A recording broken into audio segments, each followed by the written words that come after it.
So, good morning, ladies and gentlemen. This regular session is hereby called to order. Uh, we'll skip with the preliminary. We'll proceed immediately to the roll call. Madam Secretary is requested to make a roll call.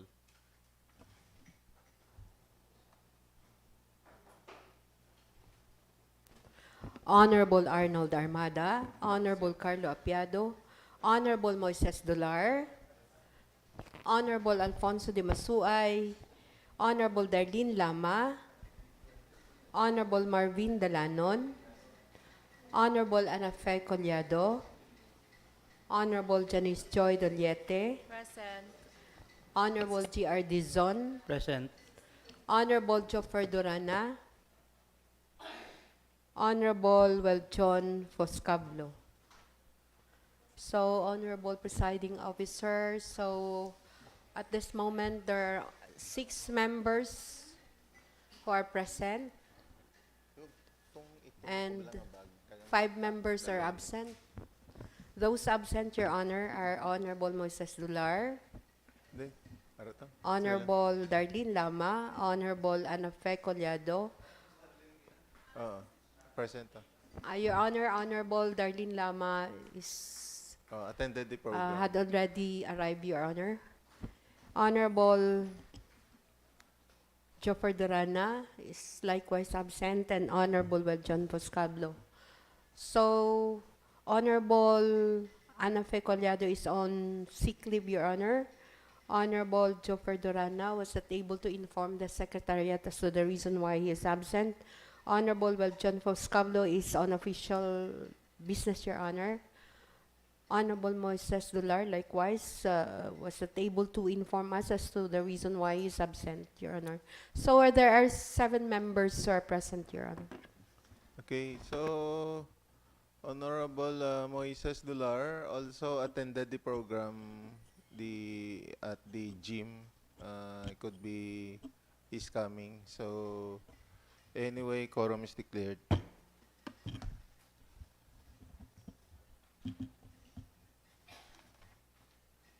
So we are now on the reading and consideration of the minutes of the previous session. We have the minutes as of June 29, 2026. Okay, so let's take up the minutes of our session held on June 29, 2026.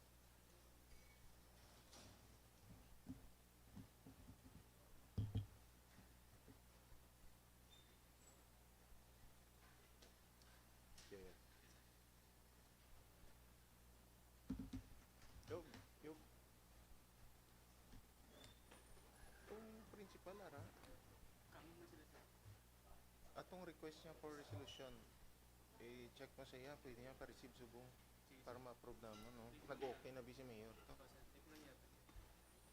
Oh, basta, dira lang karon kaya, no? Bibi. Oh.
Wala naman.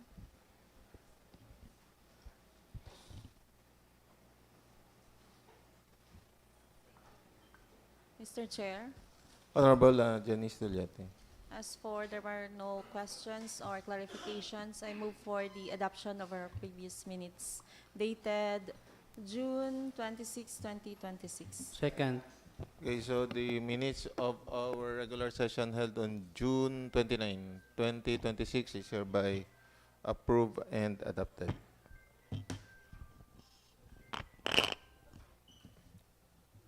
So, Your Honor, we are now on the privileged hour. Okay, so any member would like to render a privileged speech?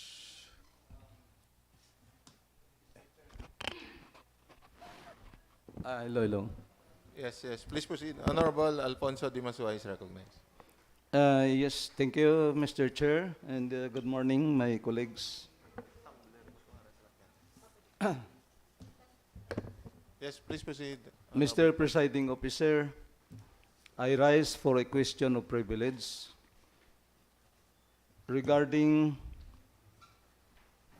sa isa kadako nga concern or issue confronting not only our municipality but the entire nation. Siguro na notisyahan naton ang gulpi nga pagnubo o pagbagsak sang presyo sang baboy, either live or carne, which greatly affects the hog growers sa bugos nga Pilipinas. With this, I received a formal complaint dated 25/2026 from Dr. Rodolfo E. Nolias, and duly noted, Nolias is our acting municipal veterinarian, and duly noted by Mr. Roger Villagracia, our municipal agriculturist. And Mr. Chair, allow me to read this later complaint. Subject, formal complaint on rampant illegal sale of meat and meat products from improperly slaughtered animals in ISULAN. This letter, I am writing on behalf of the meat vendors of ISULAN Public Market who raised their concerns at the Office of the Municipal Agriculturist with regards to the rampant selling of meat and meat products that did not undergo proper inspection and slaughtering at the accredited slaughterhouse. This practice, Mr. Chair, poses serious risk to public health, fair trade, and animal diseases outbreak. Specifically, number one, health and safety risk. Meat from animals slaughtered outside the National Meat Inspection Services accredited facilities bypasses ante-mortem and post-mortem inspection. This increases the risk of zoonotic diseases, contamination, and food poisoning, and also Asian flu, ASF. Second, unfair competition. Legitimate vendors who followed the Department of Agriculture, National Meat Inspection Service, and local government roles incur cost for slaughter fees and inspection. Illegal selling undercut prices, hurting compliant businesses. Number three, animal disease outbreak. Animals that do not undergo proper inspection may be sick, unfit for slaughter, or could carry infectious diseases such as African swine fever. Safety, quality, and handling of meat and meat products in the country. Respectfully, the Office of the Municipal Agriculturist is requesting for your immediate attention to these public health concerns as a safe, fair market test the well-being and livelihood of every Isulanon. Thank you, and we are looking forward for your prompt action. This is again submitted by no less than our acting municipal veterinarian, Rodolfo E. Nolias, Jr., Doctor of Veterinary Medicine, and our municipal agriculturist, Mr. Roger Villagracia. Thank you, Honorable With this, Dimasuan. Mr. Chair, I submit this concern and requesting this body to calendar it on the first reading. Do you have a proposed ordinance in connection with that, Honorable Dimasuay? Yeah, we have. But first reading lang muna. Okay. Okay.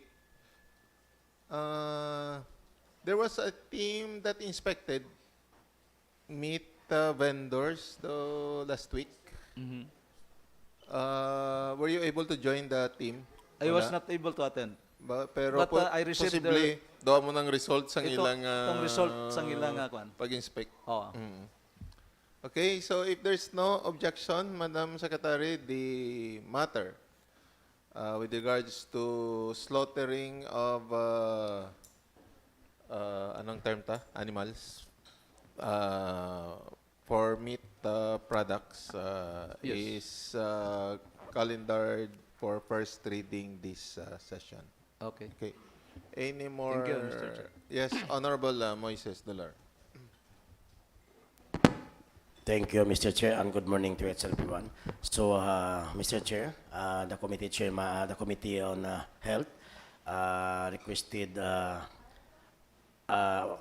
for adoption the Republic Act 10028, otherwise known as the Expanded Breastfeeding Promotion Act of 2009, in a Philippine law designed to support, protect, and encourage breastfeeding, particularly for working mothers. It expands on the original Roaming In and the Breastfeeding Act of 1992 of RA 7600 by moving its focus beyond hospitals and into the general workplace and public sector. Okay. Expanding the breastfeeding program. Promotion Act, Mr. Chair. Promotion Act to the workplace. For working mothers, particular work. Okay. So, So, if there's no objection, the proposed measure is calendared for first reading this session. Yeah, thank you, Mr. Chair. Promotion of Breastfeeding Act. Any more? The Honorable Carlo Apiado. Thank you, Mr. Chair. Mr. Chair, this concern is also in relation to the privileged speech rendered by Honorable Alfonso de Masuay. This concerns the unregulated talipapa outside the or selling of meat products outside the premises of our public market. Some businessmen of our inside the public market, Mr. Chair, have this growing concern regarding the increasing and the proliferation of unregulated talipapa and the selling of meat products outside the premises of the public market. The continuous operation of unregulated vendors outside the public market has created a uneven playing field. These vendors often operate without complying the same regulatory requirements imposed upon legitimate market stallholders, Mr. Chair. And I suppose these businessmen already sent a letter before the LGU o the Sangguniang Bayan to the Committee on Economic Enterprise regarding their concern, Mr. Chair.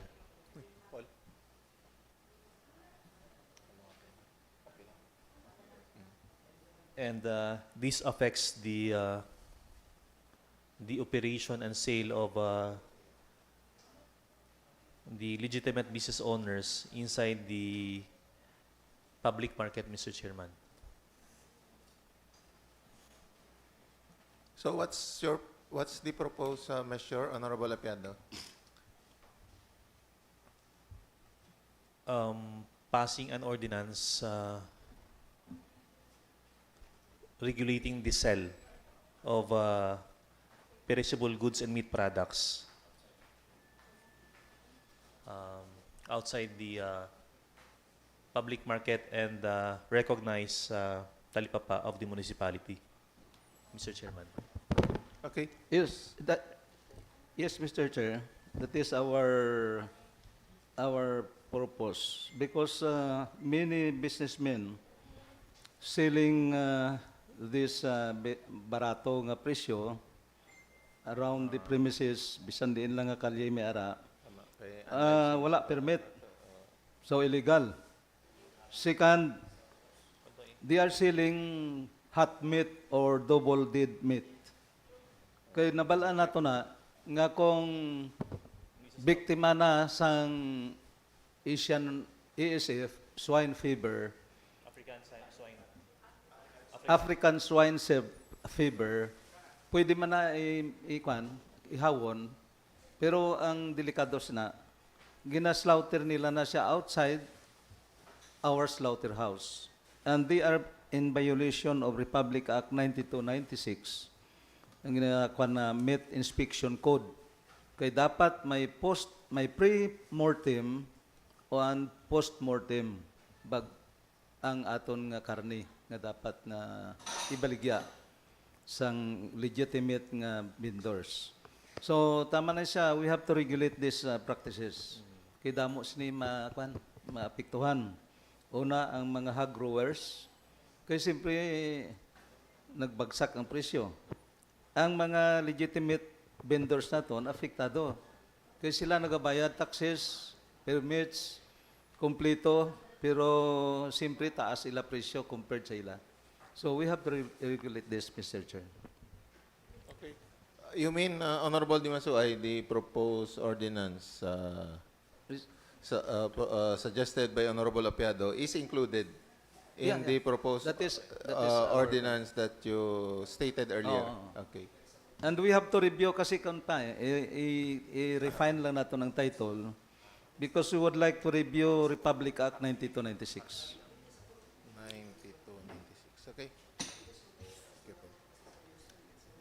Okay, Honorable Apiado, the proposal you mentioned is included in the proposal made by Honorable Dimasuay. Thank you, Mr. Chair. Okay.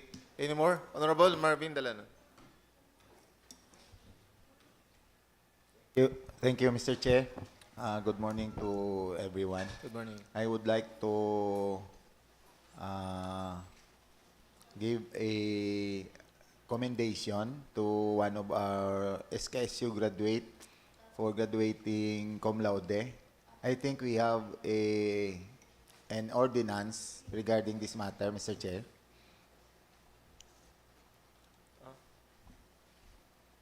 Cum laude. Yes. Yes, Mr. Chair. Resolution of Commendation, I commendation. think. Yes. Okay. So Marjorie P. Gorson. No? If there's no objection, the same is the proposed measure resolution of commendation to Marjorie P. Gorson is hereby included as one of the items on first reading.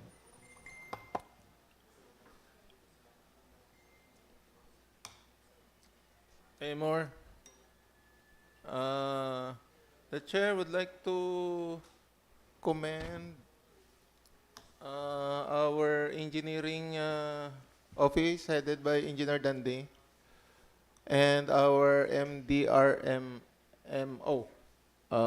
headed by our acting officer or our officer in charge, Mr. Alan Publico, for their response to the do we call that a disaster, a flood, the flooded portion of Colambog, whereby a dike, the concrete dike, was destroyed by the sudden and heavy current of Ala River. No? So our employees and staff from the engineering and the MDR work for mitigating the result of the flood. And this is as per directive from our Honorable Mayor, Honorable Bayrihan Sakaluran. Okay, and also Honorable Marvin Dalanon.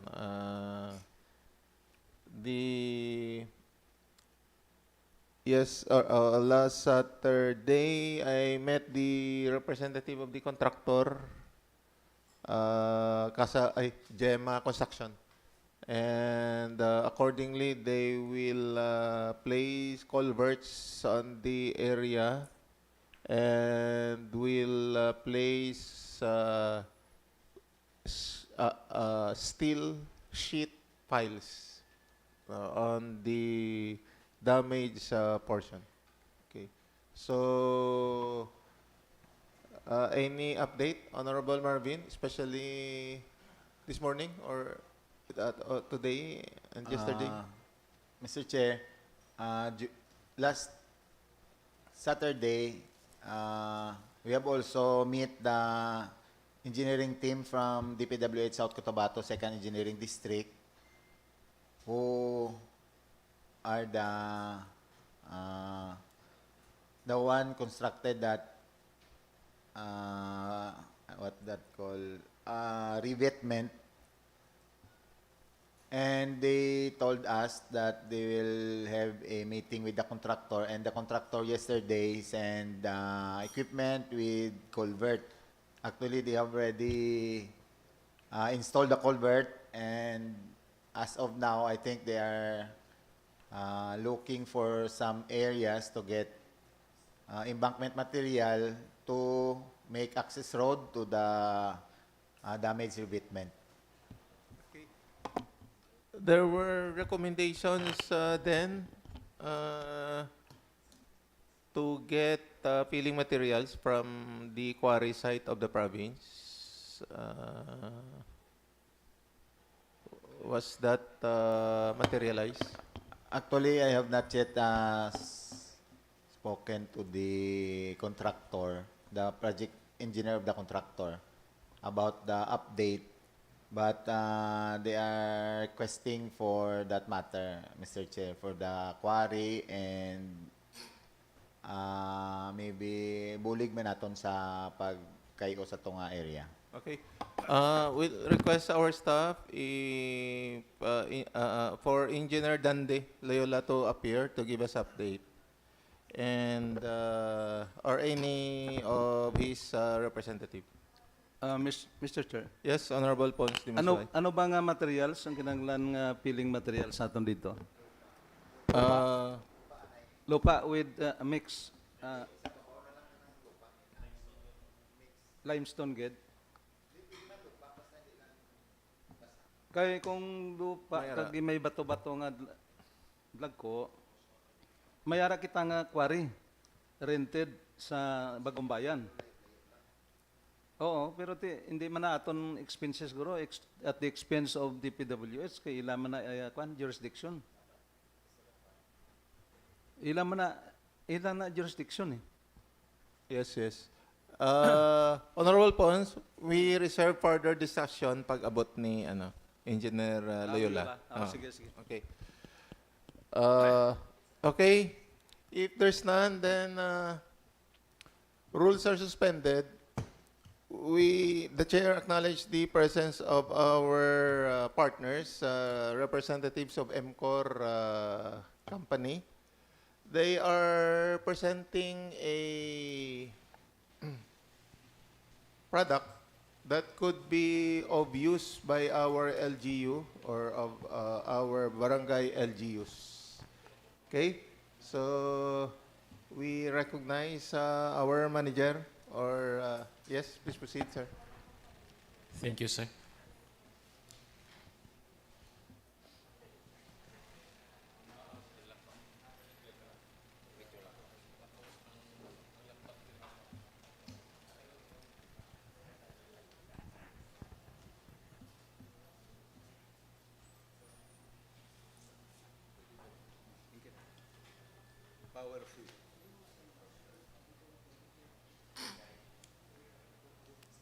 Bajaj. Ay, okay.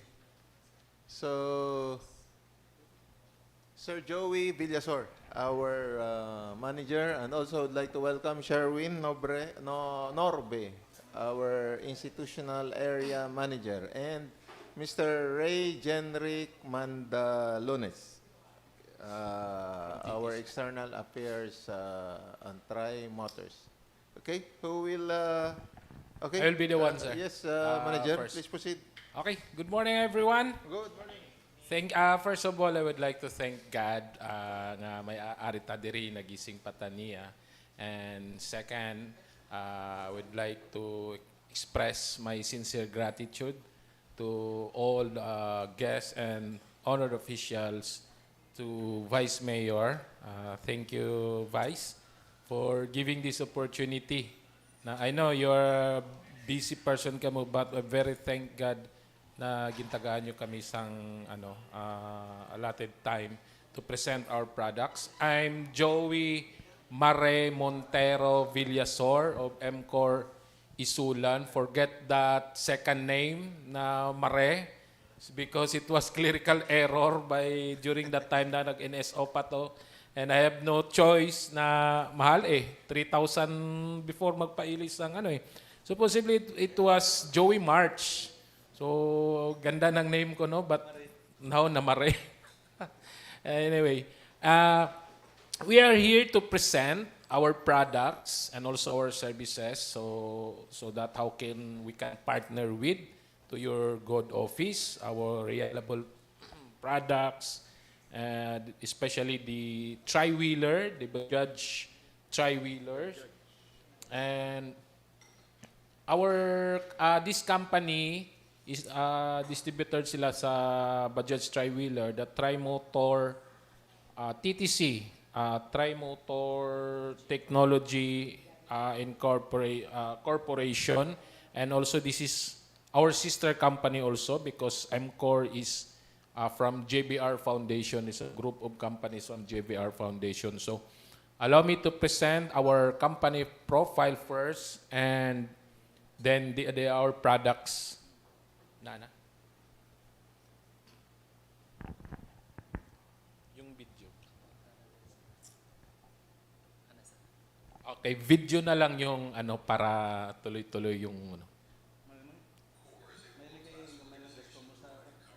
Ay, di sir. I-con sir.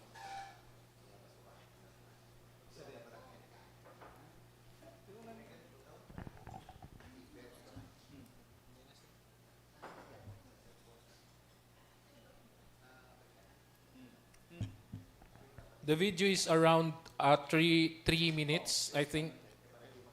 So a short video lang for our companies.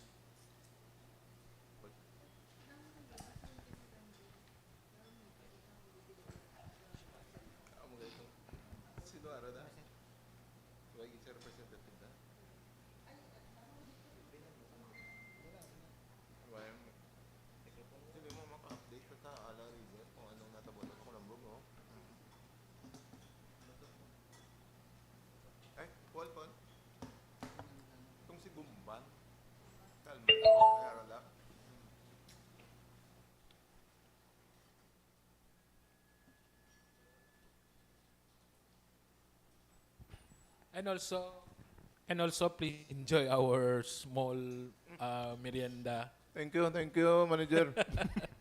Thank you, Vice. The sweet snacks is courtesy of And also thank you din sa Lomi na timing gid wala mi breakfast.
MCOR is a world-class organization providing comfort to each Filipino household through its excellent service and quality products.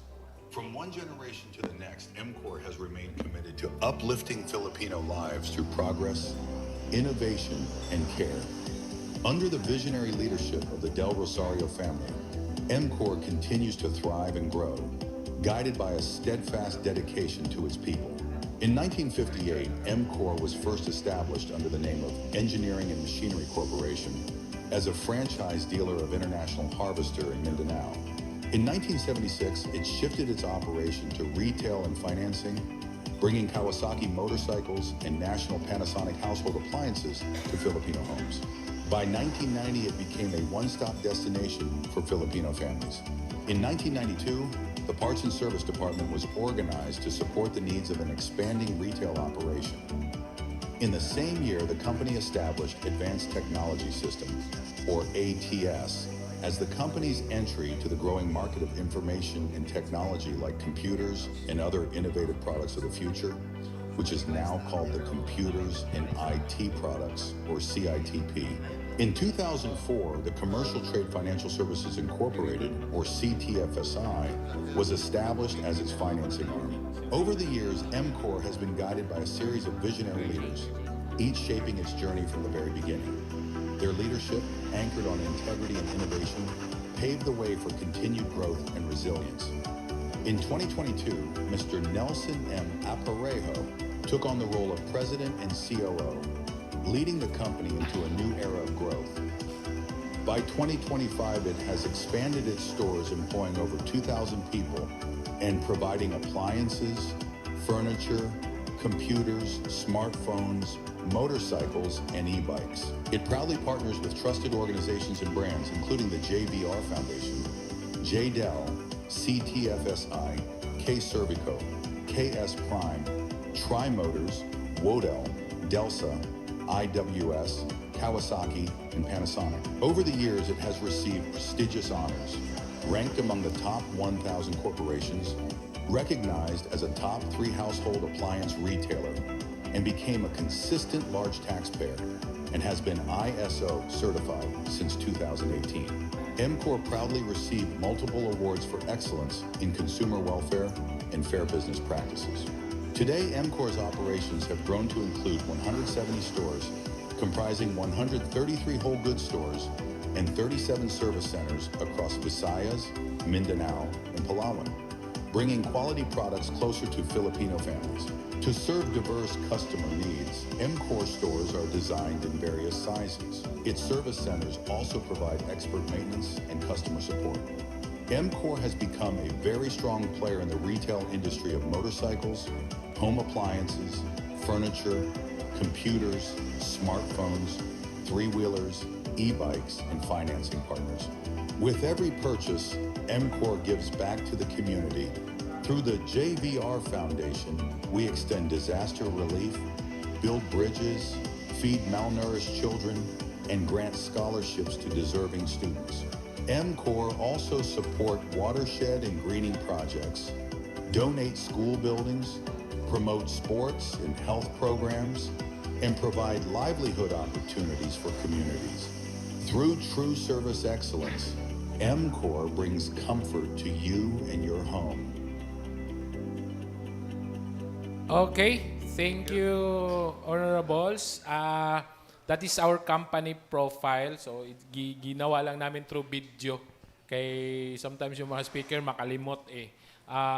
So, sa next, allow me to welcome our next speaker or presenter, si RJ from TTC or Tri-Motors Technology Corporation. Siya na lang mag-present po sa iyang name. Sir? Okay, please proceed. Thank you, Manager. Good morning to all SB members. Good morning. Honorable. Thank you for the opportunity po na makapag-present po dito sa SB Session Hall niyo po. By the way, ako po si Ray Jenrick Mandalunes. Palayo ko po is RJ from Pagadian City. Nakabase din po ako sa Tri-Motors Pagadian po. And Tri-Motors po, may 4 po siya na branches. Dito po una is Pagadian City, is warehouse na lang po siya. Bali, nung nakaraan po is assembling plant po siya, which is na-transfer na po siya sa Cagayan de Oro sa Opol. Tapos, pangatlo is dito sa Davao Matina, assembling plant pa rin po namin. Tsaka dito sa Cebu, Mandawi City, which is warehouse, kagaya ng Pagadian City. At tsaka yung head office po namin sa Tri-Motors is sa Kupang, Muntinlupa City po.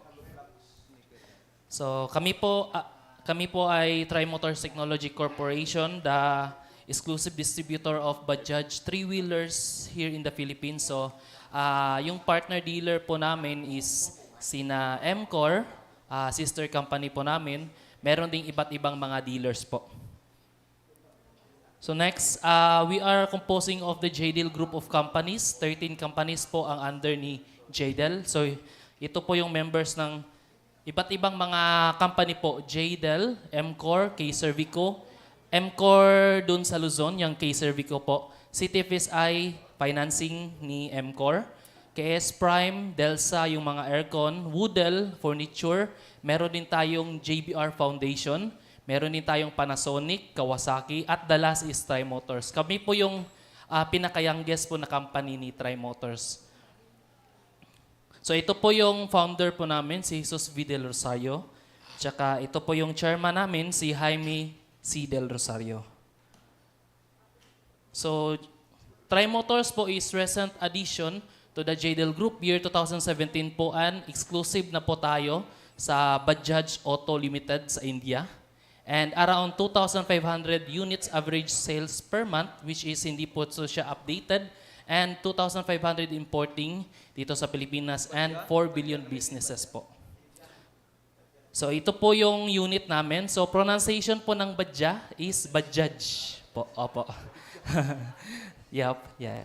So ito po yung tatlong model namin, Bajaj RE, Bajaj Maxima Cargo, and Bajaj Maxima Z. Later on po, explain ko po yung mga features tsaka benefits po niya. So, okay lang po ba na mag-play ng short video po regarding po ano po si Tri-Motors para makilala po ninyo? Modernization and innovation are necessary for economic growth. But progress is only achievable with the perseverance, support, and the right tool at hand. Tri-Motors Technology Corporation, a part of the larger JDL group of companies, addressed the need for an innovative last-mile land transportation through bringing Bajaj three-wheelers here in the Philippines. Bajaj is a technologically advanced and factory-built three-wheeler that is powerful, safe, comfortable, and durable for every Filipino sakay, biyahe, diskarte, at kayod. Available in over 800 plus authorized dealer stores from Luzon, Visayas, and Mindanao. And care that's within reach at our 700 plus parts and service shops nationwide. Fulfill your dreams and achieve progress with Bajaj, the world's #1 three-wheeler. Visit www.bajaj.com.ph.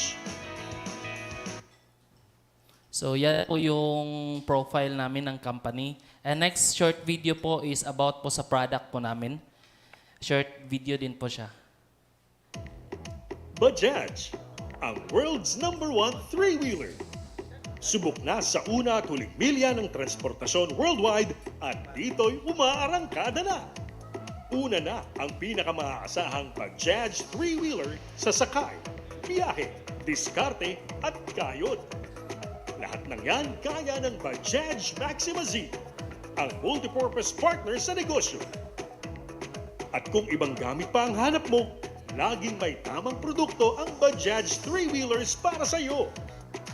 Sa sakay at biyahe, marami nang nagtiwala sa Bajaj RE, ang #1 three-wheeler bilang pampasadang Pinoy at kinilala ding next generation last mile land transportation.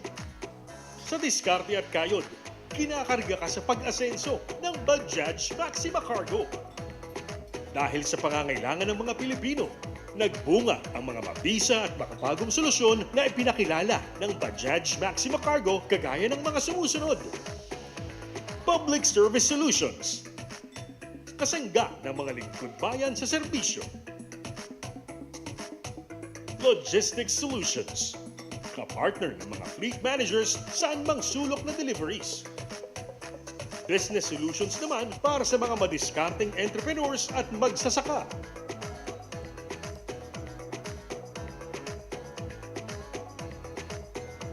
Kaya anumang diskarte, pasada, negosyo o sabay-sabay na biyahe sa buhay, tiyak, hindi ka magkakamali sa nangunguna sa last mile land transportation. Bajaj, the world's #1 three-wheeler. Bumisita sa www.bajaj. So yun po yung mga 3 products po namin. So para maintindihan nyo po, ito po yung unang product po namin, itong Bajaj RE. So naka 236cc na po siya yung bagong model po natin. Extended na rin po yung seats niya sa harapan, which is pwede na pong makakarga dito sa right at saka left, kasama po ang driver. Tsaka new emblem po siya. So nakita nyo po is naka-diamond po siya. So yung 200cc po namin is naka-square po yung emblem logo niya. Next, ito po yung bagong dashboard niya. Makita nyo sa harapan mismo ng driver. At saka may 5 colors po kami. Mayroong yellow, blue, red, green, at saka white. So ano po yung prefer dito sa area po ninyo? So yun po yung susundin po namin. Kung sakasakali. So next po, itong Bajaj Maxima Z po namin. By the way, ito po yung 6 to 10 seaters po. So yung color yellow po is around 6 seaters kasama na po yung driver. Pero itong Maxima Z is around 6 to 10 seaters. So pwede po siyang ma-open sa likod. So same pa rin po, 236cc po siya, naka-FI single spark plug. Flexi seats na po siya. Ratio po niya is 60/40 po. Pwede po siyang multi-purpose po itong Bajaj Maxima Z po natin. So multi-purpose po, pwede po siyang pangpasada, pang negosyo, pang turista. Then ito po, flexible sa bawat pangailangan, 60/40 po yung ratio niya. Pwede pong pang-campaign. So pwede siyang ihiga po. Tsaka open po yung sa likod niya. And next po, ito po yung makina po niya. So mas malakas kahit anong ruta, kahit po na matatarik na po na daanan. So next po, ito po yung Maxima Cargo po namin na marami po siya, nandyan po sa flyers nyo. So naka-uplift po tong Maxima Cargo namin, bali mataas po yung ano niya. So ito po yung mga services po namin pang emergency response unit, which is i-introduce po namin dito sa LGU, pati na rin kang mayor po. Ito po yung pang business po namin, delivery powerful solution. So iba't iba po siya, pwede pong mag-cart, pwede ding pangbigasan. And next, ito po yung wing van, closed wing van po namin. Kung sakasakaling may gusto pong mag-purchase, so dito po si MCOR ISULAN na mag-cater po sa inyo. So ito po yung mga features po namin sa Bajaj po comparing sa traditional po natin na mga tricycle po. So ano ko na lang po itong mga kung ano po yung wala sa tradition. So dito po sa Bajaj po natin, meron tayong windshield, wiper, meron din siyang driver seat belt. So sa Bajaj RE, meron din siyang handbrake or parking brake and rear seat door. So meron siyang passenger seat belt din sa likod. Then rollover sensor, then tandem brakes. So yung tatlong gulong po niya is hydraulic po siya. So kagaya po ng sasakyan, 4x4. So ito po yung Bajaj RE is 3x3. So automatic lahat po sila na mag-brake kasi hydraulic po. Then heavy duty po yung chassis assembly po niya. Then meron po to siyang reverse. So madali na pong i-maniobra yung Bajaj RE po natin. Yes po. Thank you po.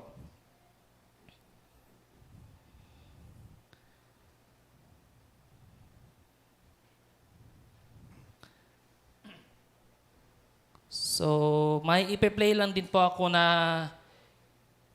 may play din po ako na video po. Ito po yung hangarin po ng Trimotors.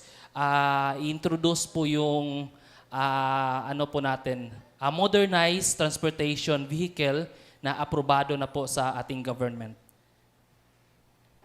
Sa Pilipinas, isa ang tricycle sa pangunahing transportasyon. Nakapagbibigay ito ng trabaho sa ating mga kababayan at malaki din ang naitulong nito para makabiyahe ang mga pasahero. At sa patuloy na pag-usbong ng last mile transportation sa mundo, ang Bajaj RE ang laging nangunguna. Sa ating bansa, batid na ng mga driver at pasahero na kailangan natin ng technologically superior na sasakyan. Dinisenyo at binuo ang Bajaj RE sa isang world-class, state-of-the-art facility sa India. At nasa likod nito ang Bajaj Auto, ang numero 1 three-wheeler company sa buong mundo. Sa kasalukuyan, ini-export ito sa mahigit na 42 countries. Dito sa Pilipinas, eksklusibong distributor ng Bajaj RE ang Tri-Motors Technology Corporation sa mahigit 1,000 dealer stores nationwide. We're happy to partner with Bajaj Auto and make it possible for drivers to move up in life and for passengers to experience the comfort of a superior vehicle. Without a doubt, Bajaj RE is the next-gen last-mile transportation solution. Kumustahin natin si Martin na 5 taon nang nagmamaneho gamit ang Bajaj RE. Gumanda ang buhay ko dahil sa Bajaj RE. Dahil matibay, konti lang kailangan maintenance at matipid pa ito sa gasolina. Kaya mas nakakaipon ako ng pera, mas naging komportable ang buhay. Alam mo, kahit buong araw na trabaho, di ka mapapagod. Magaan sa pakiramdam, swabe na sasakyan, maganda ang balance, madali maniobra sa traffic. Pati yung mga pasahero, komportable kahit tanong mo pa si ma'am. Ang mga upuan, very comfortable talaga. At sa RE, hindi ka mababasa kapag umuulan. At saka, para sa akin, kahit umuulan, easy at swabe pa rin sa Bajaj RE. Malakas din talaga siya kahit madaming pasahero, madaming dalang gamit. Kayang-kaya kahit pahaw pa yung daan. Ito yung presidente ng toda namin, kausapin natin. Unang-una, ikwento ko sa inyo ang kwento ng RE Bajaj dito sa amin. Napakaganda. Sa mga driver, mas malaki ang kita. Tingnan nyo itong si Martin. Gumanda ang buhay.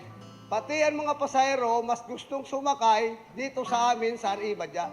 Masaya kami na dumating dito ang RE sa amin. Ito ang sabi ng LMP Executive Director. Change is the only constant thing in this world. And as we introduce innovations, our transport sectors should be prioritized. And the last mile transportation options should evolve as well. We are thankful that Bajaj RE gives us the option to provide alternatives to what we're used to. It doesn't just give our drivers better and safer vehicles, but it also helps the environment with less pollution. Tatanungin mo naman para sa maintenance ng Bajaj RE, may lampas 900 outlets nationwide kung saan pwede ka magpagawa. Mabilis na serbisyo at saka hindi masakit sa bulsa. Kapag mag-upgrade ka sa Bajaj RE, mas komportable at mas malakas ang arangkada ng biyahe mo. Kaya siguradong malakas din ang kita mo. Kitang-kita na binabago ng Bajaj RE ang pagbiyahe sa ating bansa. At dahil doon, umangat ang kabuhayan ng maraming komunidad. Ngayon, it's your town's turn to move up! Ano pa ang hinihintay mo? So maraming salamat po. So ito po yung intent po namin last po dito po sa Municipality of ISULAN. So una po is hangyo lang mi if pwede ba siya ma-allow ang Bajaj RE 3-wheelers to run in your area and mag-granted siya og permit diri sa inyong area po. As a mahimo po siyang optional sa ato ang traditional nga tricycle. So which is kato lang mga interesado Then, naalagya po ng inyong traditional tricycle, ma-exist ra gyapon siya. Then, mao ni ang definition sa tricycle, every town nga na-visit na ko, which is Mindanao area po yung coverage ko po. The definition of tricycle in town ordinance states that a tricycle is defined as motorcycle with sidecar. Tama po ba? So, doon po sa ordinance po ninyo. So, definition of tricycle, a motorized three-wheeled vehicle. And Bajaj RE po is world-class factory built and can withstand all kinds of roads. The Bajaj RE has compact four-stroke engine. It is eco-friendly and viable for use. Public utility vehicle in specific authorized areas in the Philippines. So, may iba-iba na pong mga cities and munisipyo na ina-allow na po nila yung Bajaj RE.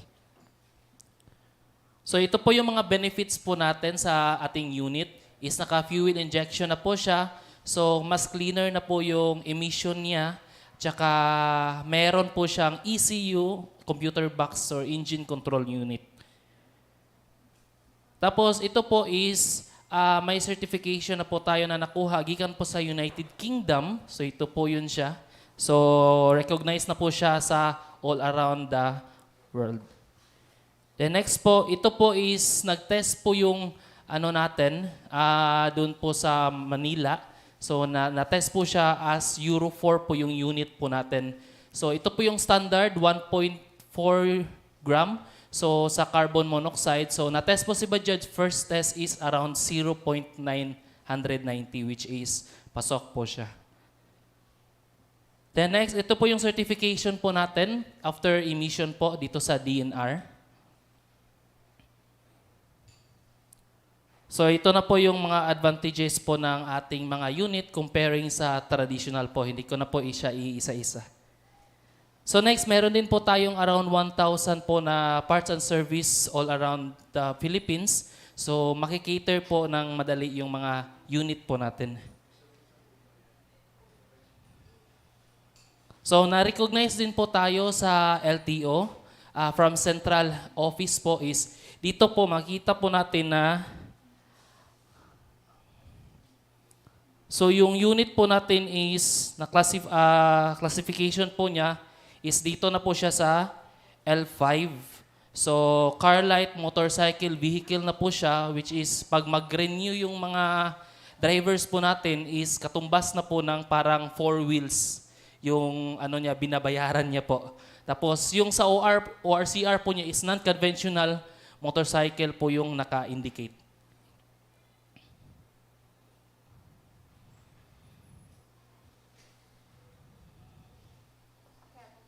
So, na-recognize din po tayo sa LMP.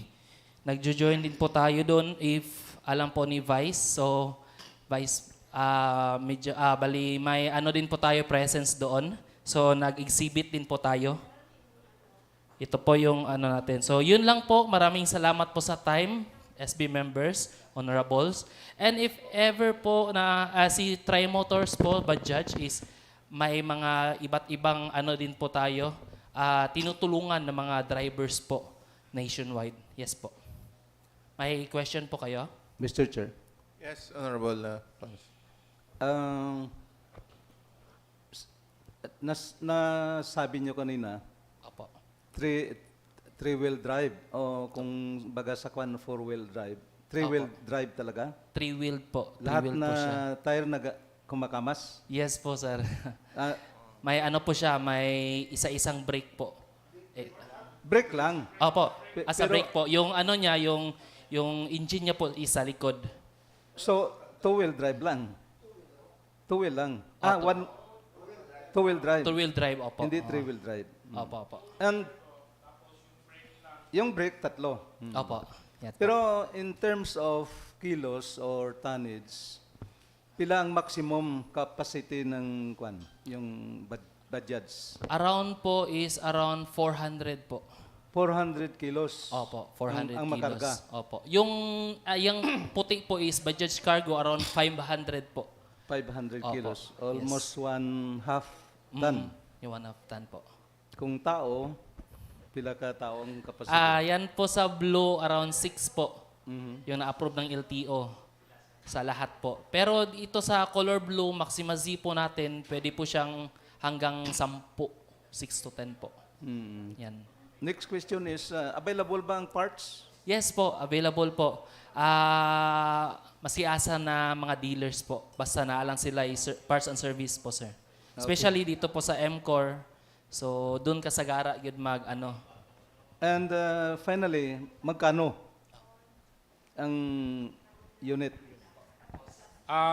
Around yung tri-wheeler, sir, yung Bajaj RE na yan, around 215,000 ang presyo niya. 15. 15. 215. Yung parang pamasada. Pamasada. Yung cargo naman, around 260, ganun. 250, ganun. But, pwede po natin installment. Because we have a lot of promo down, around 1,888 ang down sa in-house. Okay. Thank you. Question po. Another question po, Honorables. Electric vehicle, sir, sa gina-build pa sa sa Bajaj sa India. Kasi Gensan is gusto nila, we presented that in Gensan and also we donate 5 units in Gensan, but gusto nila electrified yung Bajaj So inadapt ng Bajaj. So they will build what we call that, Ray, EV ang tawag doon sa electrified. Wigo. Oo. Wigo na yung brand. Hindi, Bajaj pa rin, sir. Bajaj pa rin, Wigo na yung model. But the same pa rin yung tri-wheeler pa rin siya.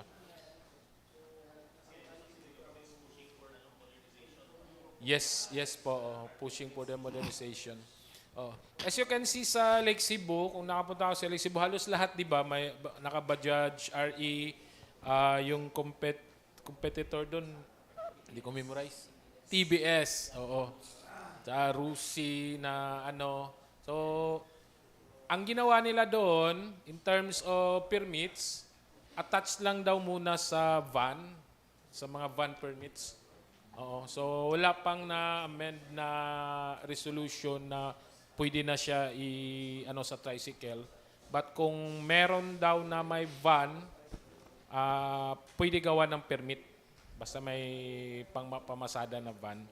And na-try na din namin yan inakyat sa Titolok. I think Titolok ang pinakamataas sa na-try ko na yan. I have no video kasi last I think 2 years ago when we was presented sa LGU Bagumbayan.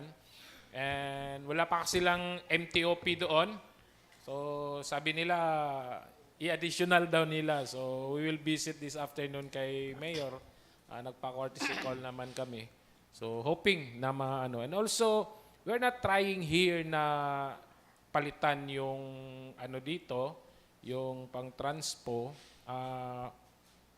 We tried here, baka naman i-add on sa MTOP or sa permits. Yung kasi we talk to other mga tricycle drivers. I have so many friends here. I know I'm not here talaga in Taga-Isulan. I'm from Gensan. So na-transfer lang ako dito. So I talk to mga tricycle drivers na maganda yung brand, maganda yung sasakyan. But frankly, mahal yung presyo sa But we have installment price naman. Thank you. Kung sa matter of 215. 4.5. Mr. Chair. Honorable Marvin. Per ordinance, siguro hindi pa niya pwede, no? Hindi pa. Kay motorcycle, matawid sidecar. Pero, ang efficiency niya, sir, isa kadlaw pila iya crude gasolina. 28, sir. 28 kilometer per liter. 28 Do kwan naman gyapon, no? per Do It's a fuel usog-usog lang siya sa tricycle. Sir, kung ang tricycle, Kung badya nga 100. kung badya nga 100, siyempre 100 itself. Gamay-gamay siya katunga mas guro sila. gamay din siya. Kasi pag ang badya or ang single motorcycle, I know badya 100 or city 125 around 71 kilometers per liter. Gani, times Pero 2, yung times takbo mo 40 to 50. Pero actually, diri abi sa poblasyon, ang nagasakay isa duwa lang. Isa, dalawa lang. Posible siguro sa mga long distance nga kuan kag atong electrified Kay di ba Vice approve na tong aton nga LTPRP. Okay. Ang LTPRP route plan is pwede siguro ni siya pero electrified na.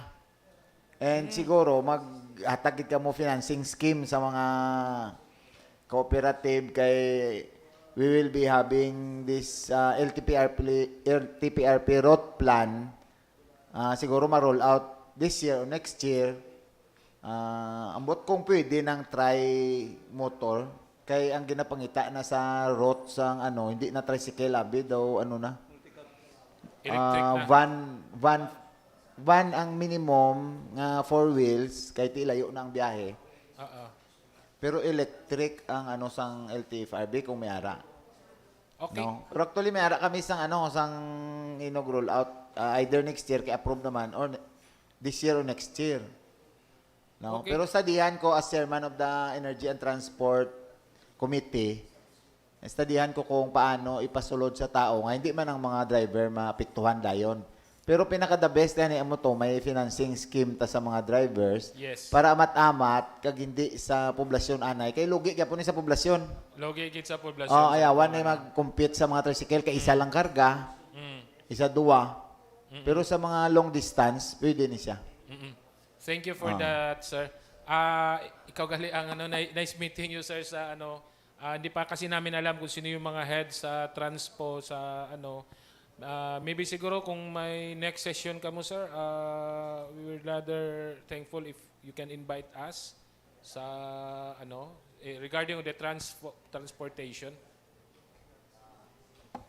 Sige lang sir, if ever nga mag-roll out si Vice nga ipasa sa committee, then we have the option or we have the committee to tackle this one. And also, we would like to ask permission, sir, sa mga president. I know, diri sa ISULAN may naka-registered na TODAS. If you will allow us, mag-present din kami sa mga presidents. So we will cater sa kanilang breakfast, lunch, and dinner. Lunch lang, sir.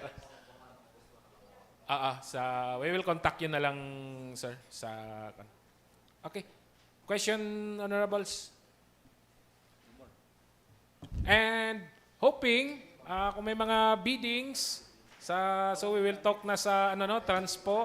Hoping kung may mga biddings, mayroong fire truck dyan, mayroong patrol tri-wheeler dyan, ambulance, and as you can see sa Tacorong, City of Tacorong, I think dalawa. Isa lang. May patrol, trike patrol. We call that trike patrol. Na Polomolok, MCOR Polomolok meron din. And from the other cities or the other municipalities like Samlang, Kidapawan, meron na din mga forbidding. Baka gusto nyo na ara si Sherwin Norbidre, our institutional manager. Siya ang in charge sa mga biddings. And also here's Aircon. Baka may padagdag. We will attend the bidding. Sirs, baka may question? Sige. Thank you, Manager. Pero siguro atong intention nga matagaan franchise ining unit nga ni we suggest makapadala ka mo letter address dire sa Sangguniang Bayan, and we will take up itong inyong okay. So thank you very much, Manager. Thank you, and Vice. our MCOR. Maybe sir, pag-visit na mo diri next, I think Sir Jun Mulok. Opo. Mag-visit. Consultant po ng Apo. Siya kasi yung nagpapasok dito sa Philippines sa Bajaj sa RE. We know Tok-Tok, Kulatwan Tok-Tok, Baobao, Ongbak. So siya nagpapasok dito sa iba din kasi yun sa Thailand eh. Nakita ko yung sa Thailand, parang kotse man yun na ginawang tri-wheeler. Tsaka ang lakas. Kung may dire, kung may kamote dire, ambot dito kamuting kahoy siguro sila kay I try sa kanilang grabe kung makakurbada, nagka-drift. Tapos lapad gid ang ilang and I asked the driver, it's a 400cc nga Di lang sila pikon. Diri kung serbatuhan dito, serbatuhan ka dito, it's okay sa kanila. Pag diri serbatuhan ka, wala na, Facebook Reels na. Okay. Thank you again for your na-test ko na gid na mga Ilonggo nami gid mag-approach. I'm not saying mga Bisaya sa Jensen na mag-ano. So how many times na kasi nagpunta kami sa Bagong Bayan, nag-approach sila during this session pa rin. Grabe, akala ko puros mga serious. Nagkinadlaw na lang kami sa it was also the same with here. Wala kaming kaba mag-present sa inyo. Very thankful for that. And once again, I'm sorry, Gob kasi tawagan namin nasanay na eh. FYI additional lang, no? Si Sir RJ came from Pagadian using the tri-wheeler. So from Pagadian to Minsayap is 10 hours. So pauhuway siya, straight biyahe. Just to present with you na tested and proven na 10 hours non-stop ang biyahe. Mag-stop lang, mag-CR, magkaon, which is amo niya ginagamit subong from Pagadian City to ISULAN, tri-wheeler iyang gamit. So that's all. Thank you. Thank you. Thank you. Okay. Congrats. Thank you. Okay. So thank you very much.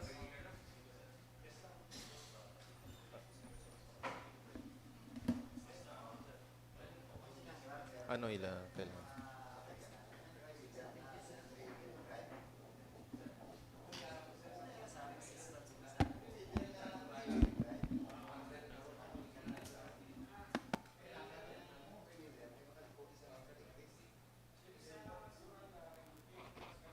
Sige. Pasod na.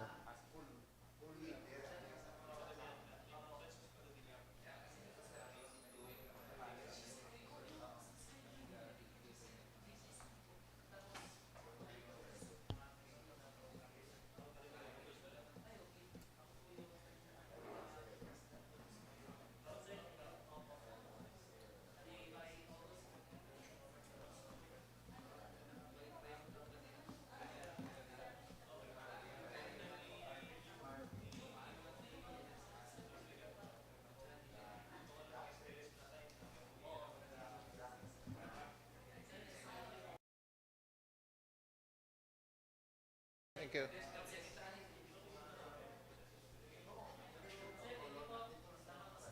Thank you.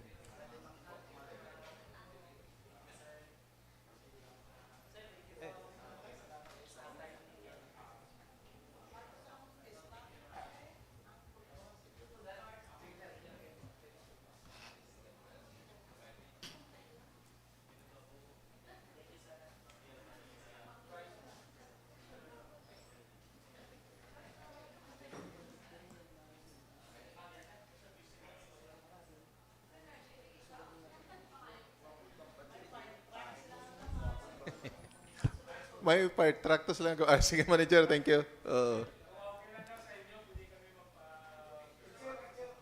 Sige, sige.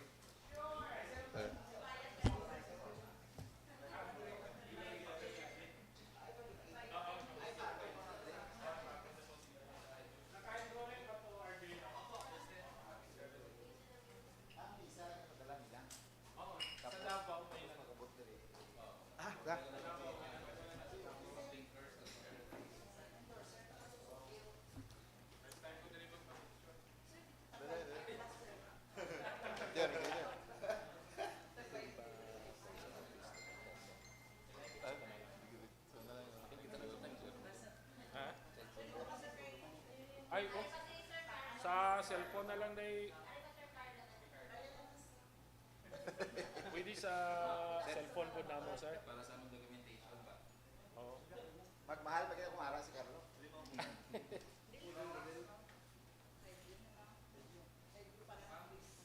One heart.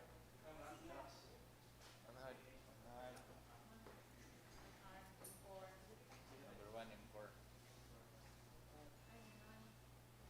Okay, so... One heart. M4 Pareho number one. lang yapon, ano lang yapon, one heart lang yapon. One heart pag yapon. Oo.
Okay, so before we will restore our rules and resume, we have here our visitor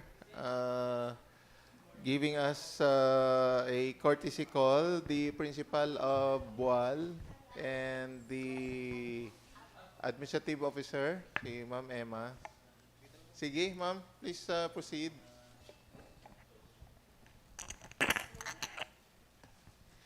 My highest respect to our beloved Mayor, Honorable Bayrihan Mangudadato sa Kaloran. Same respect to our Vice Mayor, Attorney Arnold H. Armada.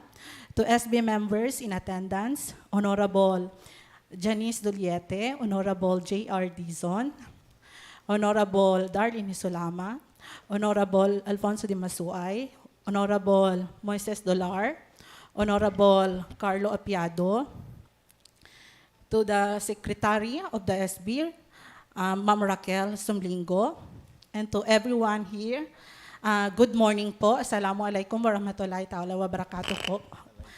Ako po ay si Haji Mona A. Aba, isang guro, nakatira sa Bual, ISULAN, Sultan Kudarat. I have served ISULAN community for more than 13 years already as educator, particularly in Lagandang Elementary School for 11 years, in Datuanok Ogalmak Elementary School for 1 year as Master Teacher 1. After I passed the National Qualifying Examination for School Heads, I was assigned as School Head of Tayugo Elementary School.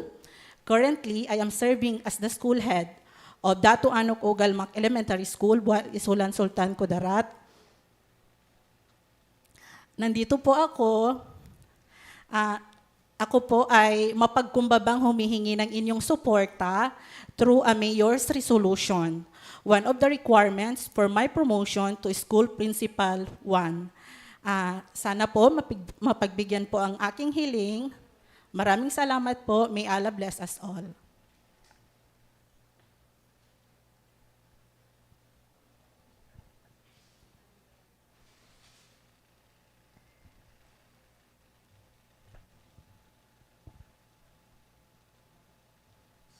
Any question kay ma'am?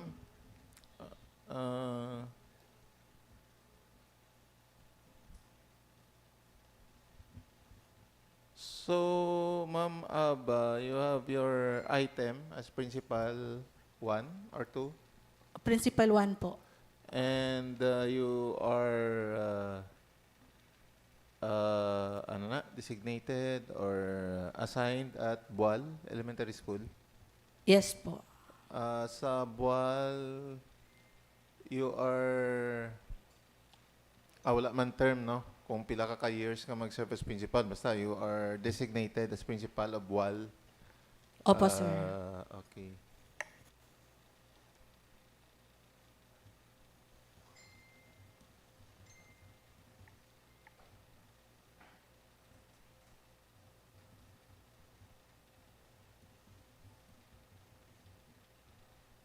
Ang request mo, ma'am, is resolution? Yes po. Mayor's resolution. Resolution from the SB. Pero may pro forma kita da, no? Ano gani? Honorable Carlo? Resolution recommending, ano ganing? Yes, Mr. Chair, we have previously passed same resolution recommending for the promotion, appointment, parang Promotion siguro? promotion. Yes, Mr. Chair. There are two resolutions. One is for the promotion and the other one is for reclassification. And this one for you, ma'am, is for appointment. Okay po. Appointment, kini mo yan. Kay previously, Ma'am Aba, ano ka? Master teacher? Ano dati? Master Teacher 1 po ang current position ko ngayon. And then, And at the same time, to be appointed as? School Principal 1. School Principal, okay. So, appointment. Opo. Honorable Carlo, Appointment, Mr. Chair. for the appointment.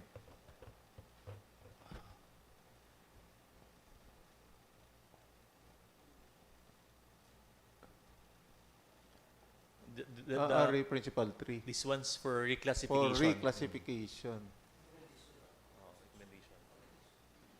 Oh, resolution of recommendation for the appointment of Ma'am Miss Aba. Okay? Sige. So, okay. So, if there's no question, thank you for your visit, Ma'am. Okay. So, rules are restored. So, if there's no objection, the resolution recommending for the appointment of Ma'am Aba. Ma'am, pakisulat lang full name mo. Para, oh. To be included as additional item for first reading.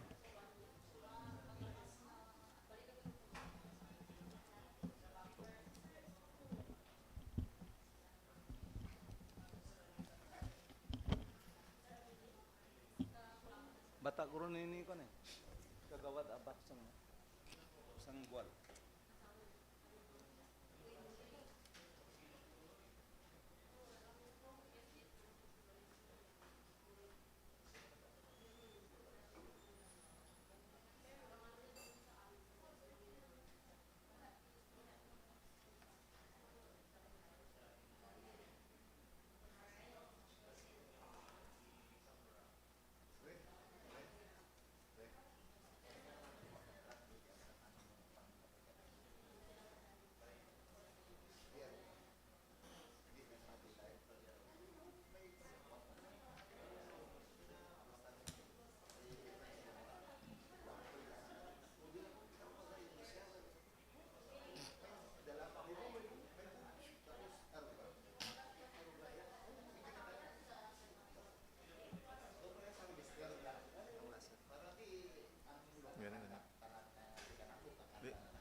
So, pag-ubrangan nila sila.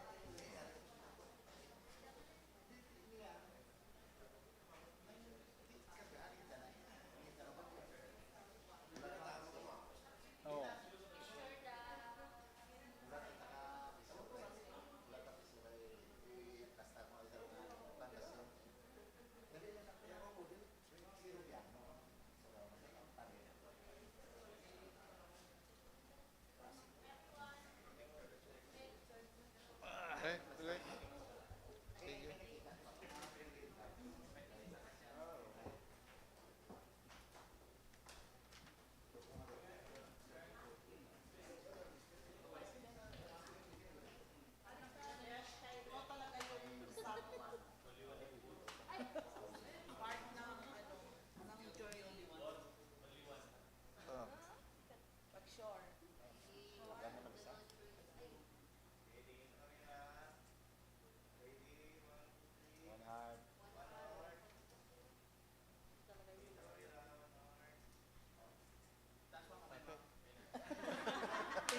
Congrats, ma'am.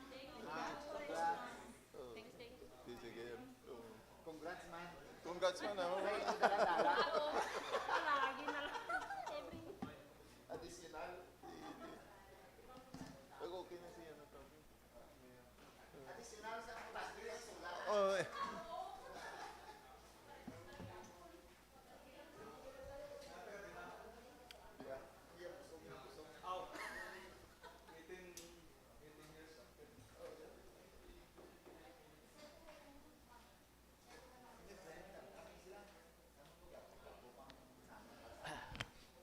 Okay, so Madam Sec, let's proceed.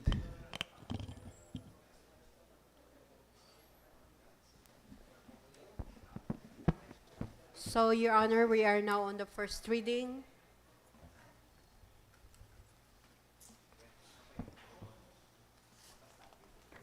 So, the first item is letter C from the Tri-Motors, Your Honor. So, we have already tackled this item, Your Honor. Item number 2 of the first reading, the letter C from the Tri-Motors. Ay. Well, Item number 3. Dalang. Okay. So, the matters included in the letter in item 2 these items are referred to the Committee on Transportation.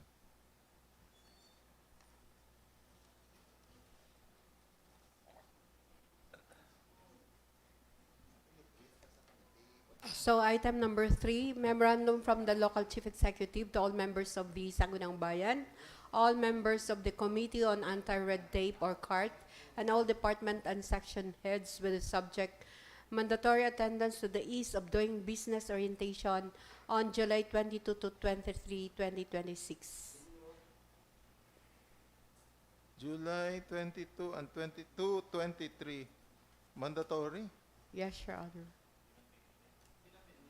for info and for our guidance.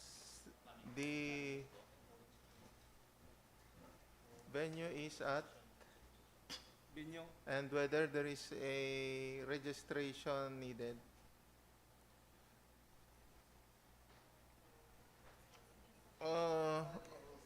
Yun ang binyo. Sino man? Off the record, Honorable Marvin,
Ning Artata,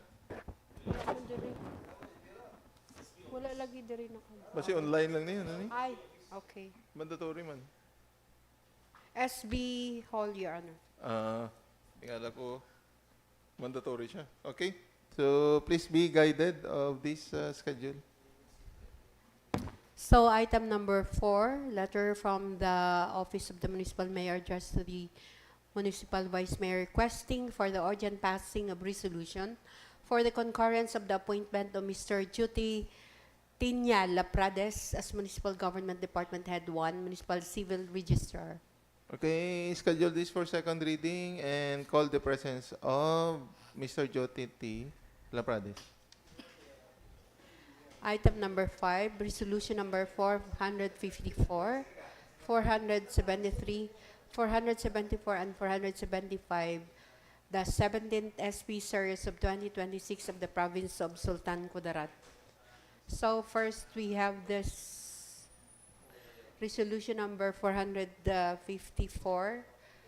This is the review of a resolution authorizing the Honorable Governor Dato Pax Ali Mangodadato to enter into a memorandum of agreement on behalf of the province and municipalities and city within the province represented by its respective mayors, Madam Chairperson, with the Department of Health, SOC Sergeant Drug Abuse Treatment and Rehabilitation Center, represented by its Chief of Hospital the Third, Hospital 3, Imelda K. Quiñones, MD, Mahadi DPCOM, FPSMSG, relative to the provision of quality and accessible transdisciplinary treatment and rehabilitation services to drug dependents.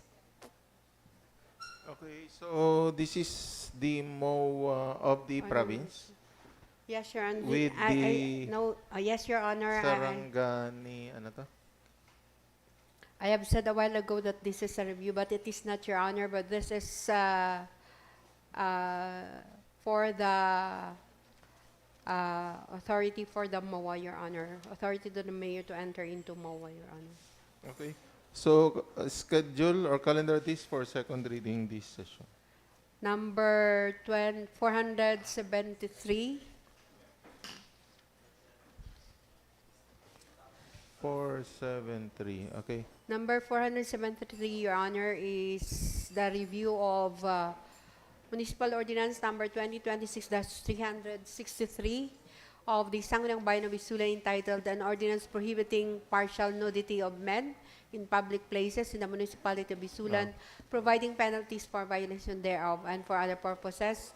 And it says here, this is valid. Okay. So, for information. Number 474. This is the review of Municipal Ordinance Number 2026-364 of the Sangguniang Bayan of ISULAN entitled An Ordinance Prohibiting the Drinking of Intoxicating Beverages and Liquor on Alleys, Streets, and other public places outside the residence within the territorial jurisdiction of the Municipality of ISULAN and providing penalties for violation thereof. Then it says here, valid. Valid. Okay. So, for our information. Next, number 475. This is also a review of Municipal Ordinance Number 2026-364. This is an ordinance prohibiting the drinking... Ay, dalawa na siya.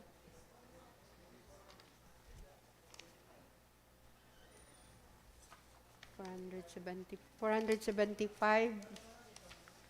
Lain naman ni... Ay, paras ma lang ni siya. 475, Your Honor. This is also a review, resolution declaring Municipal Ordinance Number 2026-365 of the Sangguniang Bayan of ISULAN entitled An Ordinance Approving and Implementing the Farm to Market Road Network Plan for 2025 to 2028 of the Municipality of ISULAN, Province of Sultan Kudarat, and providing funds therefore. For information.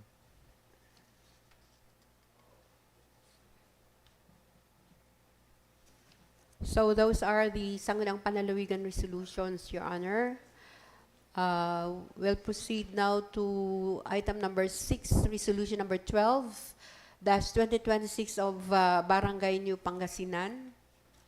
We have this resolution requesting the municipal government of ISULAN through the Office of the Municipal Mayor and the Sangguniang Bayan for funding and construction of a new Barangay Health Center building for Barangay New Pangasinan due to the present building being structurally unsafe because of earthquake damages. Okay,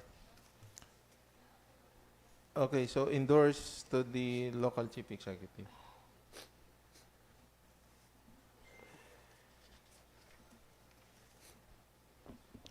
Item number 7.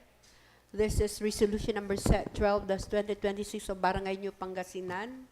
Requesting, Sampaw, Your Honor. Requesting the Sangguniang Bayan of ISULAN to issue permit to hold cockfights in Sampaw, ISULAN, Sultan Kudarat. And this is scheduled on July 29, August 5, and 12 as a fundraising activity in which the proceeds of which is for the purchase of uniforms, equipments, and improvement of the BPAT outpost. Okay, refer to the Committee on Games. Item number 8 is the annual budget of Sangguniang Kabataan of Barangay Kenram for fiscal year 2026. Refer to the Committee on Finance. Item number 9, the illegal slaughtering of swine within the territorial jurisdiction of this municipality, Your Honor.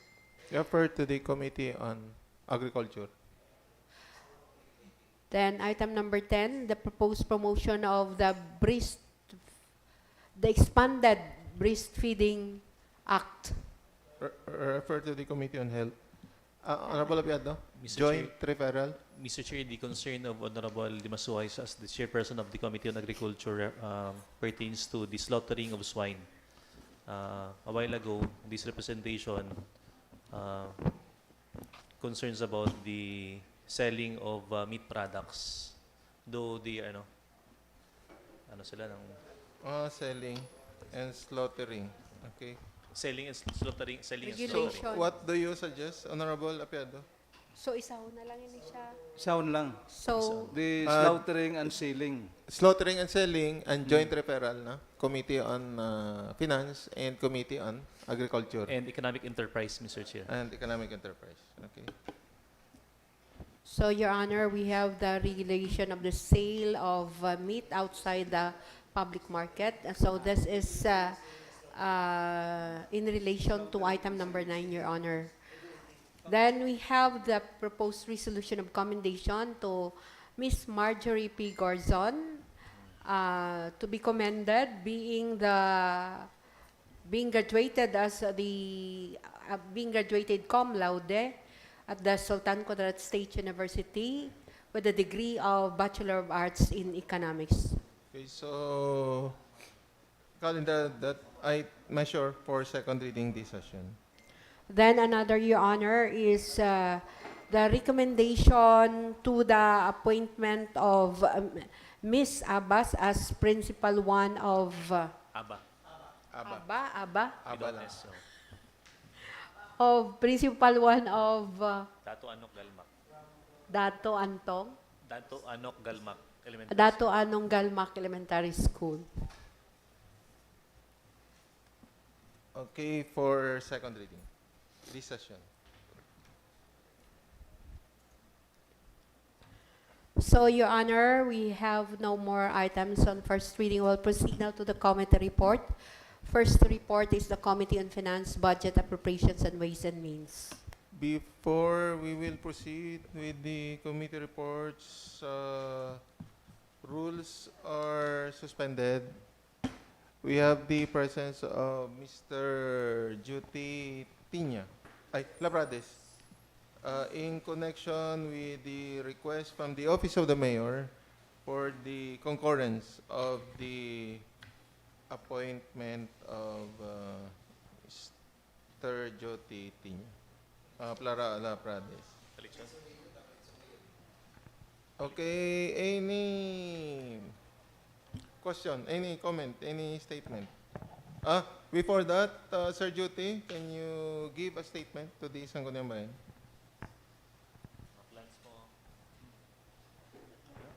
Hello, good morning, everyone. First of all, I would like to thank our very supportive and development-oriented Mayor, Mayor Bai, for this once-in-a-lifetime opportunity to serve the people of ISULAN, specifically the Office of the Municipal Civil Registrar. So I would like to extend my deep appreciation and gratitude to our municipal mayor and of course to this august body. Okay, Sir Juti, how many years were you serving our LCR? I entered into government service 1994, August 17, so more or less 32 years. Yes, 32 years to be exact. Sa wakas. Ano tayo sa wakas? Sa wakas.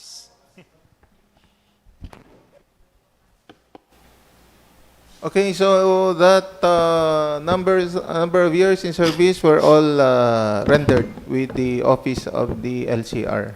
First, I was assigned at the office of the municipal mayor, then transferred to, after 3 months, I was transferred to the office of the civil registrar.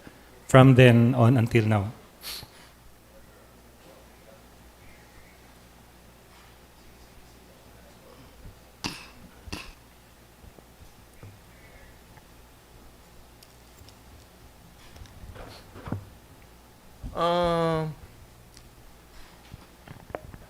Sir Juti, we believe in the confidence given to you by our Honorable Mayor by appointing you as our local civil registrar. We hope that, but we also believe in your capacity. Thank you. As a public servant. But of course, we observe that the LCR is one of the busiest office. No? Yes, sir. Kada ginamunda ga pila ang inyong Puno- clients dira. puno-puno, kit always, sir. Always, no?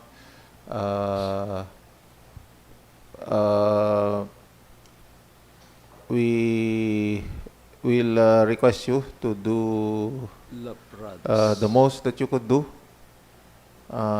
to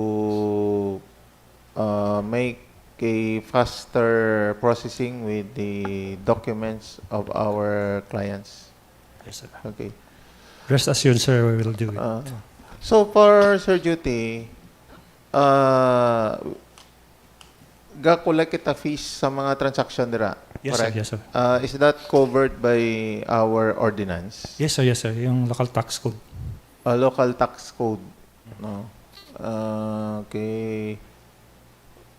But I believe daw hindi pa na siya updated ang rate na. Daw tong way back nga rates na siguro, no? Itong last, sir, nga kwan, last na pag-update sa local tax code.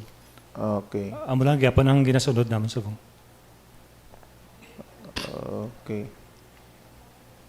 Okay. Any question? Yes, Mr. Chair. Honorable Pons. Mr. Chair, I have no question.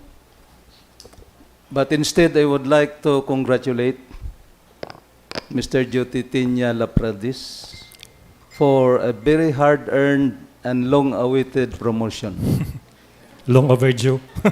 Long Thank you, overdue. I could still recall during my time as Vice Mayor, he is the most qualified to be promoted as Municipal Civil Registrar Chief. But I don't know for whatever reasons, nga karon lang. So, our congratulations. Sir, thank you, sir. Salamat sa tanan nga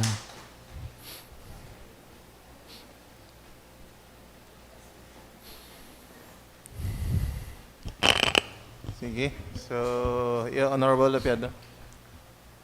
Thank you, Mr. Chair. Just want to, at the outset, allow me to express my profound appreciation and congratulations to Sir Juti for his appointment as our new LCR, and looking forward for a more strengthened LCR office with the leadership of Sir Juti Tinya, and of course with the guidance and supervision of our beloved Mayor, Honorable Princess Rian M. Sakaluran, Mr. Chair. Okay, so Thank you. congratulations, Sir Duty. thank you, thank you.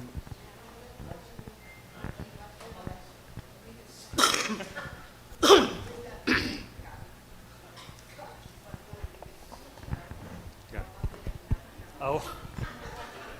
Sure, sure. Next Monday, ah. Ako ka-prepare. Alam na kibot kayo kung gitawagan ko sa Rapiato. Ha? Oh. Naka-take note ko rin.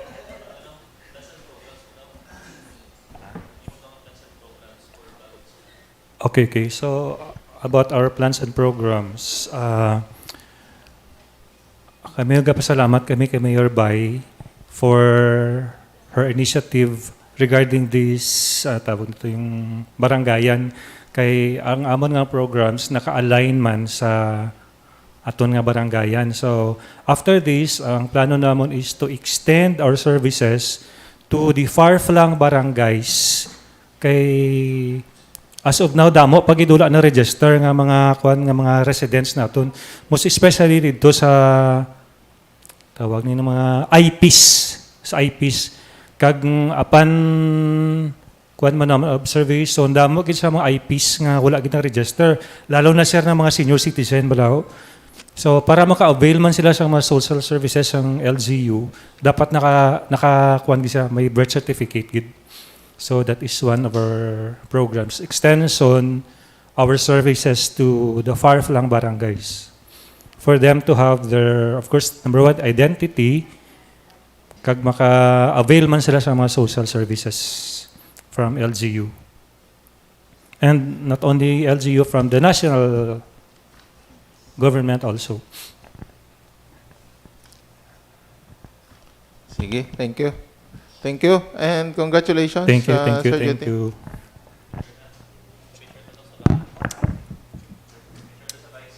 Picture ta? Sir? Sir.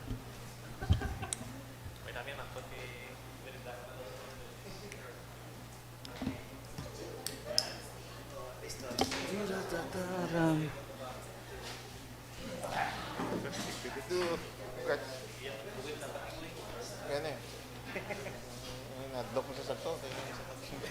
Sige lang. Okay lang yung timing na sa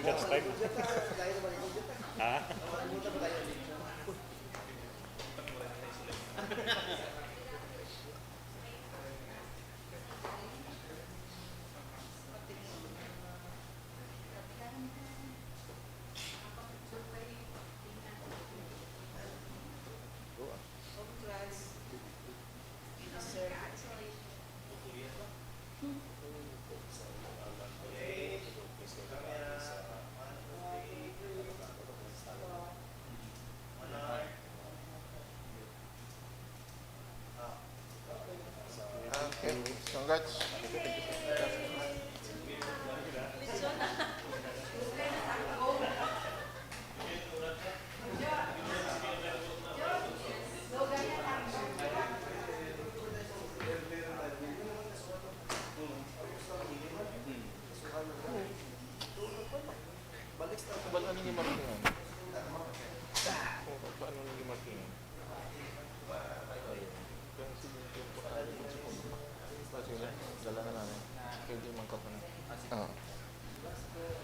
So, rules are restored.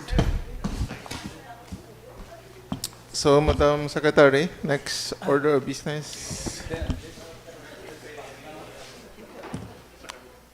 So, Your Honor, we are now on the committee report. So, the Committee on Finance, Budget, Appropriations, and Ways and Means will render its report. Okay, the chairman, Honorable Carlo Apiado, is recognized. Thank you, Mr. Chair. Committee report of the Committee on Finance, Budget Appropriations, Ways and Means, Committee Report number 2026-12. Pursuant to the referred supplemental budget to this committee, the committee conducted a committee hearing on July 2, 2026 at 9:30 in the morning at Sangguniang Bayan Session Hall, ISULAN, Sultan Kudarat. Present during the hearing were the Municipal Budget Officer, the barangay officials of Barangay Kenram, and members of this committee. Item, Fiscal Year 2026 Supplemental Budget Number 1 of Barangay Kenram. Findings and discussions.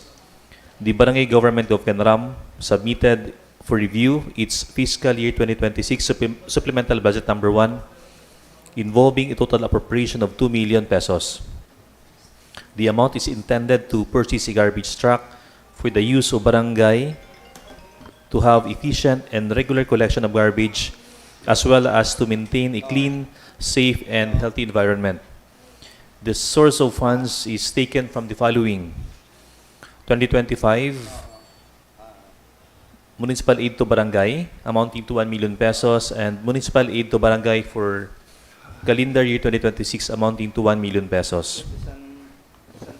Pursuant to the provisions of Local Government Code of 1991, a preliminary review of the Fiscal Year 2026 Supplemental Budget Number 1 of Barangay Kenram, conducted by the Municipal Budget Officer, reveals substantial compliance with the same law and its implementing rules and regulations, and subject to the following conditions, which were duly approved and concurred by this committee. Number 1, the Barangay Development Council shall see to it that the programs, projects, and activities included in the barangay budget are consistent with the approved AIP and annual procurement plan as per Section 389, subparagraph B7 of RA 7160. the provisions of RA 9184 and its implementing rules and regulations in the procurement of materials for infrastructure projects or civil works, goods and consulting services, as well as commonly used supplies and materials pursuant to Administrative Order Number 17 shall strictly be adhered to. It is understood that this review action does not authorize any item of appropriation that is specifically prohibited or inconsistent with the provisions of law. In the implementation of this supplemental budget, compliance with all existing accounting, auditing, and other administrative rules and regulations shall properly be observed, and the same shall be the responsibility of the implementing barangay unit. Consequently, based on the foregoing findings, the committee is of unanimous opinion to declare the supplemental budget operative in its entirety, effective immediately as reviewed by the committee pursuant to Section 333 of RA 7160 as amended, otherwise known as the Local Government Code of 1991. Recommendation: wherefore premises considered, this committee hereby recommends passing a resolution declaring the fiscal year 2026 supplemental budget number 1 of Barangay Kenram involving a total appropriation of 2 million pesos operative in its entirety, effective immediately. We further recommend, Mr. Chair, that this measure be deliberated on second reading into this session. Respectfully submitted by the Committee on Finance, Budget Appropriations and Ways and Means, Chairperson, yours truly, Vice Chairperson, Honorable Moises Aldolar, and Secretary, Honorable Engineer Marvin L. Dalanon. Okay. No comment, no question on the report. Yes, Mr. Honorable Chair, Apiado. if there's no comment as to the committee report, I move for its adoption, Mr. Chair. Okay, so the committee report number 2026-12 of the Committee on Finance, Budget, Appropriation, Ways and Means is hereby adopted, and the measure is calendared for second reading this session.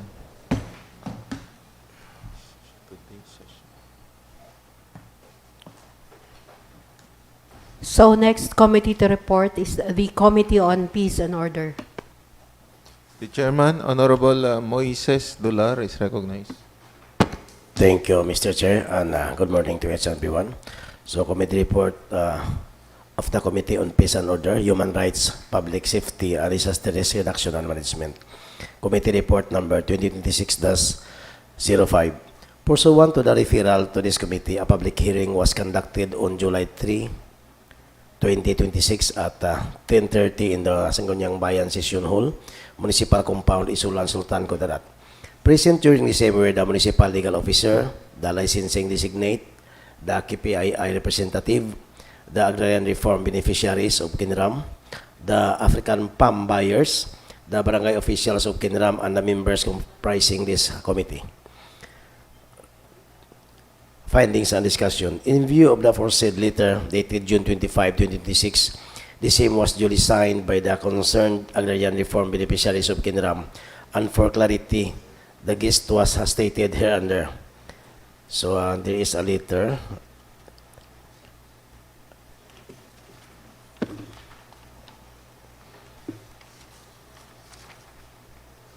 We, the concerned agrarian business reform beneficiaries and residents of Barangay Kinram, ISULAN, Sultan Kudarat, bring to your attention the rampant theft of fresh fruit bunches in our area, which has significantly affected our livelihood and source of income. In this regard, we respectfully request your office, together with the municipal local government unit, to take immediate and appropriate action to address this matter as soon as possible, as this may result to problems in the future. We hereby affix our signatures below in affirmation of this complaint and in support of this request for prompt action. Thank you for your attention and immediate response to this matter. The committee obtained various statements during the public hearing as follows. From the ARBs, the request number one, we request help from the committee and the LGU because it is hard for us to protect and secure our area during day and night since the robbers are more aggressive and bold than the owners of the African palm. Number two, my grandmother witnessed the actual theft, and during the confrontation, the thieves were angry and continue cutting the fresh fruits bunches. It's like that we incurred huge financial expenses during the planting period, yet kawaton lang for easy money. These thieves might also be a member of or relatives of the ARBs. Number three, danger comes when these thieves are equipped with dangerous arms and may lead to chaos and loss of life someday. We seek help for our protection and safety. Number four, to address the rampant theft of the FFBs, it is best for us to guard our respective areas from theft, though there are so many access small roads being used by these thieves. Number five, it is hard for us to deliver our FFBs because the company is far off from us. We only use top-down vehicle for our products, and the waiting is long for us because the company prioritized truckloads of FFBs. We suggest that the company should have a buying station that is near and accessible to ARBs. From barangay officials of Kinram, we had conducted meetings and consultation regarding this matter in the barangay level to allow this buying and selling of the FFBs. In fact, we passed a resolution interposing objection, but were not pushed throughout because there was an objection from the company. Nabasura po yung aming barangay resolution because of that objection. Number two, long ago there was an agreement called PAPA, which stands for Produce and Purchase Agreement, forged between the members of the Carbimco and the company KPII, but sometime of 2019 or 2020, it was indeed with the dissolution of the Carbimco. During the time when the ARBs have started to tend their respective subdivision areas, the agreement was no longer binding and irrelevant with respect to this issue. From the small buying station inside the area, we are buying the products, yet we also trade them to the company. We buy FFBs from those who have financial constraint, especially in times of their emergency situation that money is very much needed. From the small buying station outside the area, we tend to buy fresh fruit bunches from those who are voluntarily selling their products, but beforehand, they are making cash advances from us to pay for their hospital bills and other basic needs. It's like that FFBs are used as payment for cash advances from us. From the side of the KPII, the company always loves and supports the ARBs ever since the company started. It is very willing to accept and scale even just 10 to 15 fresh fruits bunches from ARBs, as long as they are willing to deliver their products to the company. From the licensing, the LGU will regulate this buying and selling operation inside the area of the ARBs. Do we have a free economic enterprise? Only these business permits can operate. Only with business permits can operate legally. Without that is illegal. Opinion of the committee. The buying of the FFBs inside the area may cause the rampant theft as they encourage thieves to steal the products for easy money. Number two, we cannot afford to request the assistance of PNP personnel to man the areas of the ARBs considering their minimal numbers. Number three, all gathered information from this public hearing will be brought out to the local chief executive, Honorable Princess Rehan M. Sakaluran, for her appropriate action. The role of the committee as members of the legislative body is to accommodate all reactions and suggestions pertaining to the issue. Ours is to study the issue in making relevant legislation in the future. Recommendation, wherefore, premises considered this committee hereby recommends furnishing this committee to the committee report to the concerned ARB's Office of the Mayor and all other concerned for their information and appropriation action. Respectfully submitted by the Committee Peace and Order, Human Rights, Public Safety, and Disaster Reduction and Management. Yours truly as Chairperson, Honorable Carlo Apiado, Vice Chairperson, and Honorable J.R. Dizon, Secretary.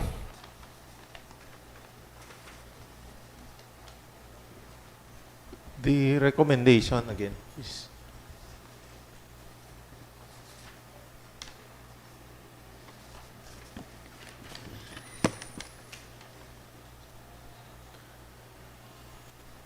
so we did not, the committee did not recommend for any legislation, Honorable Dolar.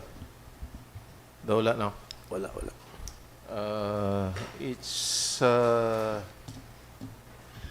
ano na, the right of the business Sector. of the people also to engage into business. And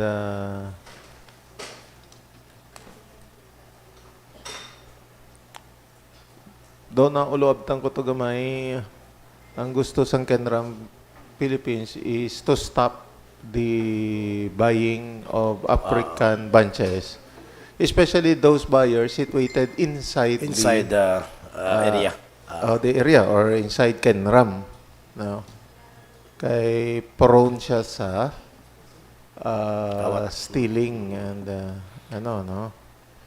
So, ang recommendation, Mr. Chair, sa aton nga licensing. So, the LGU will regulate this buying and selling operation inside the area.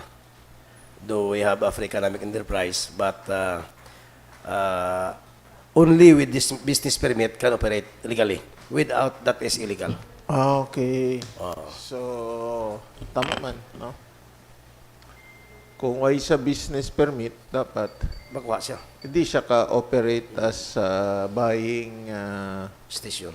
Buying station or and selling of fresh fruit bunches.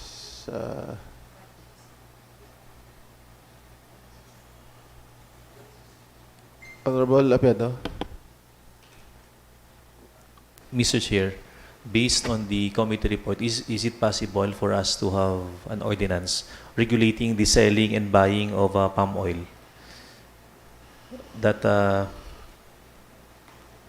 person or a group may engage business if they have secured necessary permits and So, pagbutang pag-isang mga mechanism and measures para ma-minimize o madula, ma-eradicate ang pagpamakal sa mga palm oil nga ano ni, ang mga African palm nga ano na, bunches nga halin sa kinawatan. Mr. Chair. Honorable Moises Dolar. Thank you, Mr. Chair. So, we belong to a free economic enterprise. Then everyone has his rights to operate the business. So, siguro, kung wala man na problema, so, i-explain man ni Sir Roy Taipin, nga kung magbutang ka sa imo nga kwan, bisan ni magbutang sa ordinance, kay since we are in a free economic enterprise, pwede ka mag-apply sa imo kung sundon mo lang tanan nga checklist sang pagpatindog sang imong building. Una-una building permit, kaduha ang imong mga kiluhan, mga kwan. So maagi sa inspection kag kung i-approve sang licensing officer sa aton nga building code, wala man problema, papadayon man ang pag-business nila. So it's up to them to apply, Mr. Chair. Mr. Chair. Yes, Honorable Pons Dimasuen. I support the idea of Honorable Carlo Apiado. Although we have that what we call free enterprise sa pagnegosyo, but they have to be to qualify themselves. Meaning, we need an ordinance really para nga may business kita. May business kita. Those who are qualified, may permit sila and comply all the requirements, then go on with your business because free enterprise kita. But without an ordinance, kung kaisa may ordinance ganun, kapadungol pang iban. But if you have an ordinance, hadlock man sila sang penalty. Mr. Chair. Okay.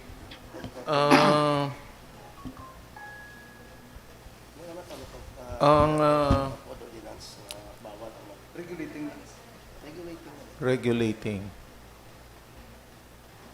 the sale. Mr. Chair, Yes, yes. we have an existing local code ordinances that if we have no business permit, we cannot operate the said business. And if we operate that one, considered as illegal. Kaya nga, kung ma-cover siya sa existing ordinance on covering all businesses, or do we need another ordinance para ma-require sila to get a business permit and pay their taxes? Honorable Apiado? Aside from the fees and taxes that we will be going to pay sa LGU, Mr. Chair, we can have additional safeguard provision in the ordinance. Like for example, the mandatory registration of all palm oil buyers, having this record of ng sino nga producer, din siya nga farm halin. We can put that in an ordinance. Locations ang ilang this concerns not only the Kenram Philippines property, but the entire palm oil industry of the municipality. Kaya outside sa Kenram, may mga palm oil plantation man, may mga palm oil farmers man. Oh, yes, Mr. Chair. And, Mr. Chair, besides, Mr. Chair, Yes, yes, yes. Please proceed. Honorable. besides in the revenue code, the general ang pagkakuan dito ba? Pero we need specific ordinance for that purpose, Mr. Chair.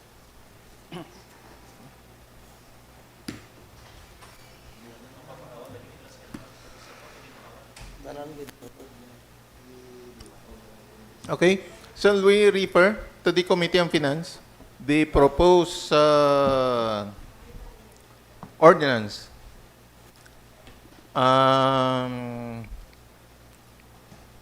regulating and imposing the proper taxes to those who are engaged in the business of selling fresh fruit bunch. Buying and selling. Buying and selling of FFBs. Okay, so part of the recommendation of the committee, no? To pass an ordinance, then, but then we refer the proposed ordinance to the Committee on Finance. Okay, so the committee report is adopted, and the proposed legislative measure is referred to the Committee on Finance. Okay, so next, Madam Sec. Next committee to report, or this is a joint committee report of the Committee on Peace and Order, Education, and Social Services. Oh, okay. Honorable Moises Dular is recognized. Thank you, Mr. Chair. So, joint committee report of the Committee on Peace and Order, Human Rights, Public Safety, and Disaster Reduction and Management, the Committee on Social Services, God, Senior Citizens, LGBTQIA+, and Children's Welfare, and Committee on Education, Arts, Culture, and Historical Affairs. Pursuant to the joint referral to these committees, a public hearing was conducted on July 3, 2026 at 10:30 a.m. in the Sangguniang Bayan Session Hall, Municipal Compound, ISULAN, Sultan Kudarat. Present during the same were the MSWDO, the Municipal Legal Officer, the MLGOO, the PNP, IMPS personnel, the academ, both public and private, the MHO representative, and the members comprising these committees. Item. This letter received from the Office of the Municipal Mayor addressed to the Municipal Vice Mayor through Secretary to the SB requesting the passing of anti-bullying ordinance. Finding and discussions.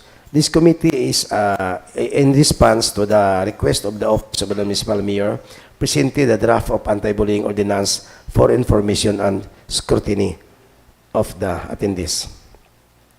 Salient features of the ordinance. The proposed ordinance is entitled an ordinance institutionalizing the implementation of the anti-bullying program in all public and private elementary and secondary schools within the territorial jurisdiction of the municipality of ISULAN. Pursuant to the Republic Act number 10 627, otherwise known as the Anti-Bullying Act of 2013, providing mechanisms for local coordination, monitoring, advocacy, and support services, and for other purposes. Rationally, the local government unit was mandated to promote the general welfare by ensuring the health, safety, peace, education, and well-being of its constituents, particularly children and youth, for Section 16 of Republic Act Number 7160, otherwise known as the Local Government Code of 1991.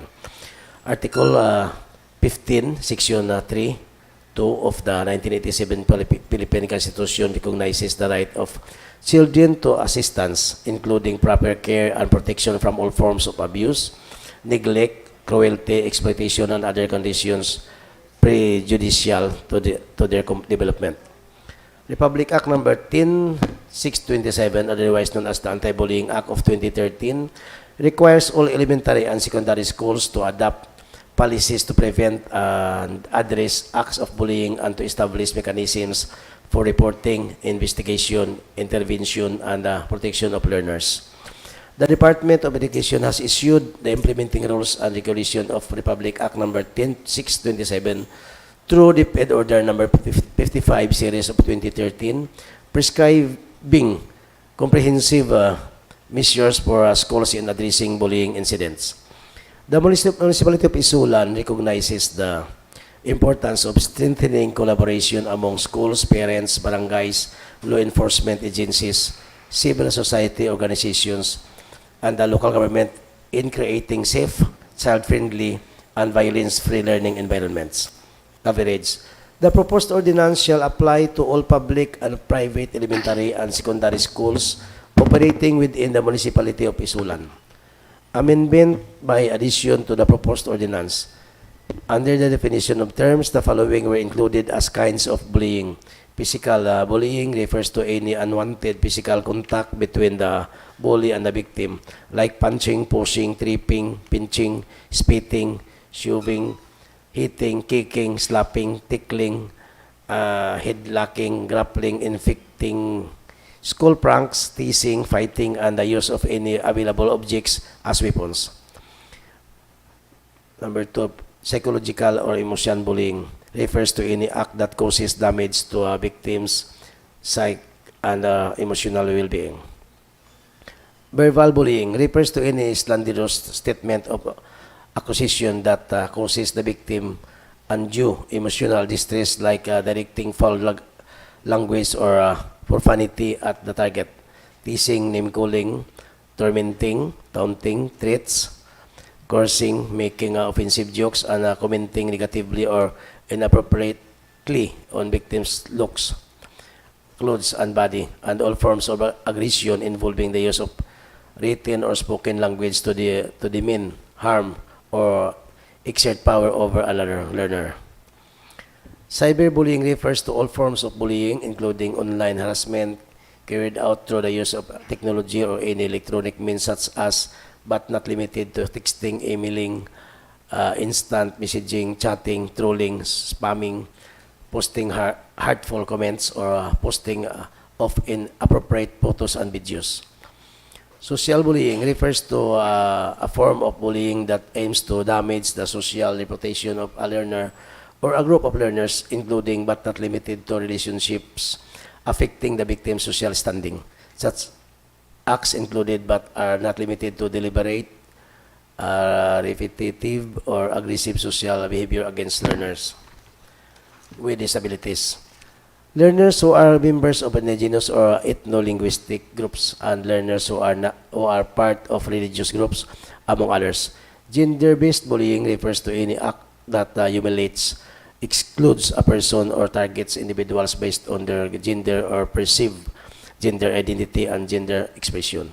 It includes acts that create an intimidating, hostile, or humiliating environment for the victim, such as unwanted sexual remarks or actions, and the use of sexist, homophobic, misogynistic, or transphobic remarks, among others. It was agreed that all secondary school heads or their permanent representatives and allied teachers shall also compose the Municipal Anti-Bullying Coordinator Committee. The celebration of the annual Anti-Bullying Week shall observe every second week of August in coordination with all schools to promote awareness, respect, inclusivity, kindness, mental health, and child protection. The Municipal Anti-Bullying Coordinating Committee shall submit an annual accomplishment report to the local council for the protection of children. Lastly, it was agreed that another provision shall be added to the creation of bullying awareness intervention or by office. In the view of the submitted Municipal Peace and Order Council Resolution number 2026-005, MPOC entitled a resolution recommending to the Sangguniang Bayan of ISULAN the enactment of an ordinance adopting and strengthening the implementation of Republic Act number 10627, otherwise known as the Anti-Bullying Act of 2013, in all elementary and secondary schools within the municipality of Isulan. The proposed anti-bullying ordinance answers this request. Recommendation: wherefore, premises considered these committees hereby recommend passing an ordinance institutionalizing the implementation of the anti-bullying program in all public and private elementary and secondary schools within the territorial jurisdiction of the municipality of Isulan pursuant to Republic Act 10627, otherwise known as the Anti-Bullying Act of 2013, providing mechanisms for local coordination, monitoring, advocacy, and support services and for other purposes. Further, that this measure shall be deliberated on second reading decision. Respectfully submitted by Committee on Peace and Order, Human Rights, Public Safety, and Disaster Reduction and Management, yours truly as chairperson, Honorable Carlo F. Apiado as a vice chairperson, and Honorable G.R. Dizon as secretary. Committee on Social Services, GAD, Senior Citizen, LGBTQ, IA+, and Children's Welfare, chairperson, Honorable Ana F. M. Comiado, vice chairperson, Honorable Janice P. Duliete, and secretary, Honorable Darlene H. Lama. Committee on Education, Arts, Culture, and Historical Affairs, the chairperson, Honorable Carlo F. Apiado, and yours truly as a vice person, and secretary, Honorable Marvin Dalanon.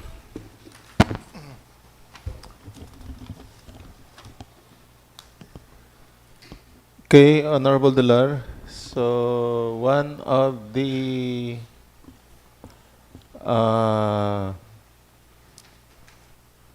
provisions of the anong title ta? Ordinance on anti-bullying.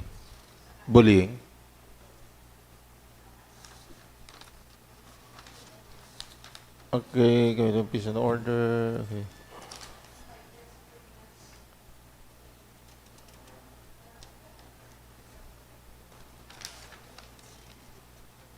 On ordinance, institutionalizing the implementation. Okay. Sige. We will further discuss this on second On reading. second reading, Mr. Chair. So, Mr. Chair, I move for the approval of my report, Joint Committee Report number 2026-01. Okay. The committee report is adopted and the measure is calendared for second reading this session. Okay, so it's 12:20. Shall we take a recess? Our lunch is ready. So, recess is declared. We'll resume at 1 o'clock.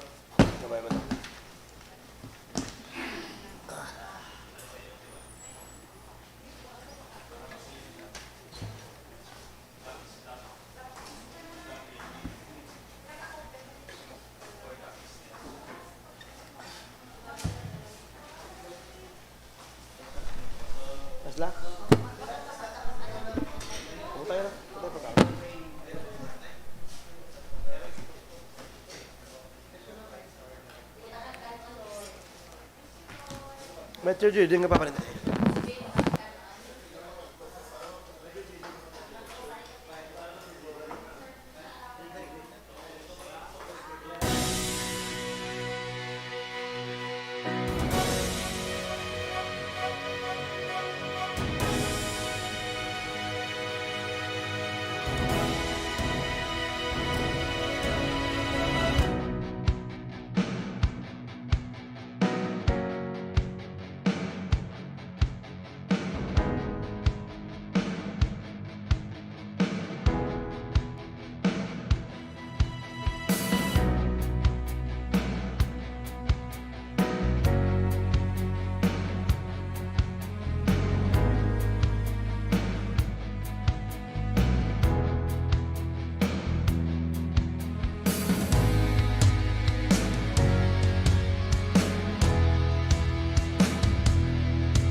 So still on committee report, Your Honor.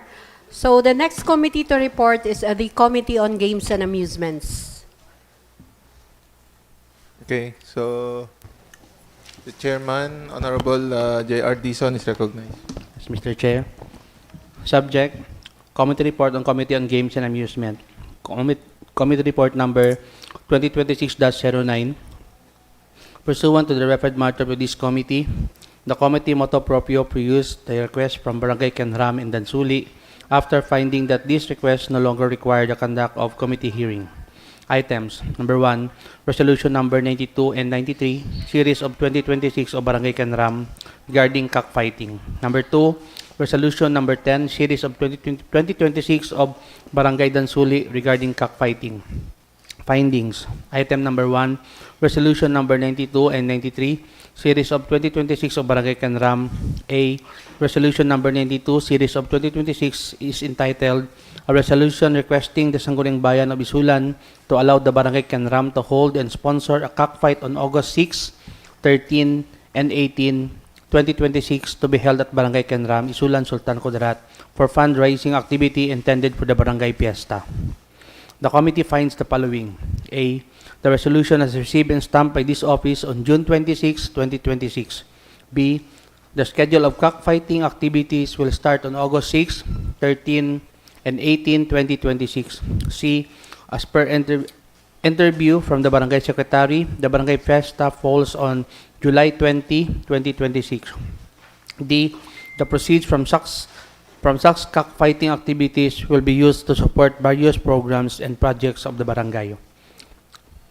B. Resolution number 93, Series of 2026 is requesting the Sangguniang Bayan of ISULAN to allow the Barangay Kenram to sponsor and hold a special cockfighting activity on August 19, 2026 to be held at Barangay Kenram, ISULAN, Sultan Kudarat for fundraising activity intended for the Barangay Fiesta. The committee finds the following. The resolution was received and stamped by this office on June 26, 2026. The schedule of cockfighting activity is on August 19, 2026. The proceeds from cockfighting activities will be used to support various programs and projects of the barangay.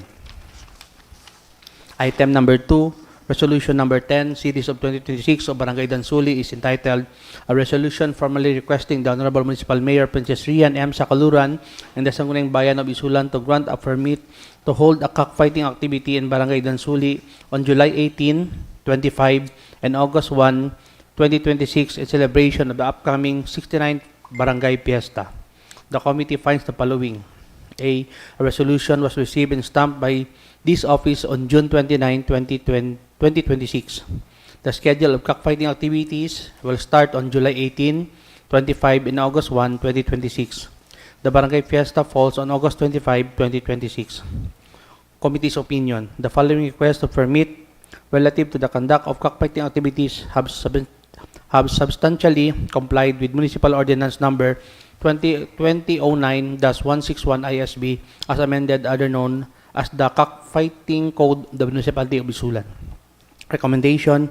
Based on foregoing, the committee hereby recommends passing 1.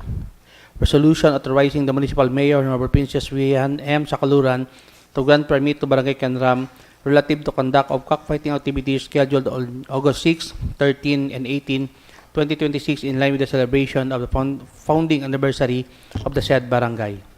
Number 2, resolution authorizing the Municipal Mayor, Honorable Princess Rian M. Sakaluran, to grant special permit to Barangay Kenram relative to conduct of cockfighting activities scheduled on August 19, 2026 in line with the celebration of founding anniversary of the said barangay. Number 3, resolution authorizing the Municipal Mayor, Honorable Princess Rian M. Sakaluran, to grant permit to Barangay Dansuli relative to conduct of cockfighting activities scheduled on July 18, 25, and August 1, 2026 in line with the celebration of founding anniversary of the said barangay.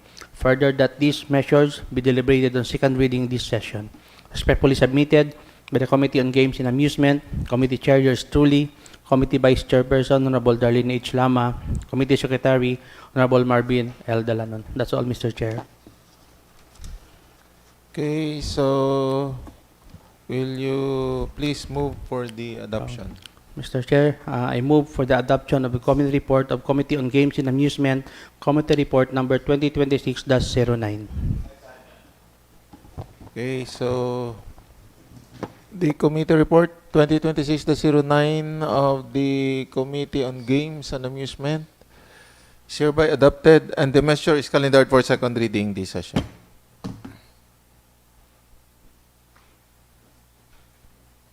So next committee to report is the Committee on Accreditation. Okay, so the chairperson, Honorable Janice Joy Doliete, is recognized. Thank you, Mr. Chair. The presiding officer, the honorable members, Sangguniang Bayan of ISULAN, Province of Sultan Kudarat. Subject Committee Report of the Committee on Accreditation. Committee Report number 2026-01. Pursuant to the referred matter to this committee, the committee conducted a committee hearing on July 13, 2026 at 8:30 in the morning at the Sangguniang Bayan Session Hall, ISULAN, Sultan Kudarat. Present during the same were the CSO desk officer, designate, and the members of the committee. Item, letter received from the CSO desk officer designate addressed to the municipal vice mayor through the secretary to the SB, transmitting the Dilotilia Agrarian Reform Beneficiaries Association applying for accreditation. Findings, the documents of the Dilotilia Agrarian Reform Beneficiaries Association were being assessed and evaluated, after which the committee, basing on the guidelines on accreditation, recognition of civil society organizations or CSOs and private sectors organizations or PSOs in the municipality of ISULAN as provided for under Municipal Ordinance number 2025-337 ISB entitled An ordinance prescribing the guidelines on the accreditation of civil society organizations and selection of representatives to the local special bodies, recommends the Dilotilia Agrarian Reform Beneficiaries Association for having possessed all qualifications and non-disqualifications for accreditations. Recommendations. Wherefore, premises considered, the committee hereby recommends passing a resolution approving the accreditation of the Dilotilia Agrarian Reform Beneficiaries Association as one of the CSOs and PSOs in the municipality of ISULAN. Further, that this measure be deliberate on second reading this session. Respectfully submitted by the Committee on Accreditation, Committee Chair, yours truly, Janice Joy P. Doliete. Committee Vice Chair, Engineer Alfonso S. Di Masuay.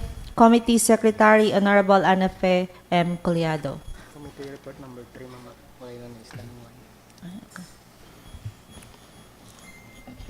That's all, Mr. Chair. Okay, so this is the application of Dilotilia Agrarian Reform Beneficiaries, or the LARBA. The LARBA. Okay. So, accreditation. Okay. So, the recommendation is for the issuance. Okay. So, will you please move for the adoption? Mr. Chair, I move for the adoption of my committee report number 2026-03. Okay, so the committee report 2026-03 of the Committee on Accreditation is hereby adopted, and the measure is calendared for second reading this session. So, Your Honor, there are no more committee reports.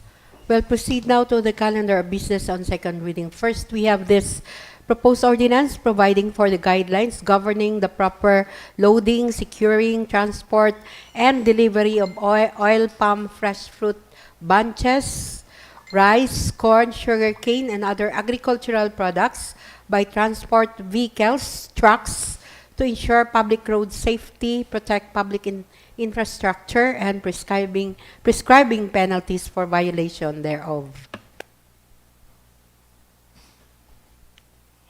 Okay, so the floor is open for the deliberation and discussion of this ordinance. The title of the ordinance is Agricultural Products Transport Safety and Road Protection. Mr. Chair, Honorable Alfonso Dimasua is recognized. this representation would like to request our secretariat to please flash in our screen the proposed ordinance.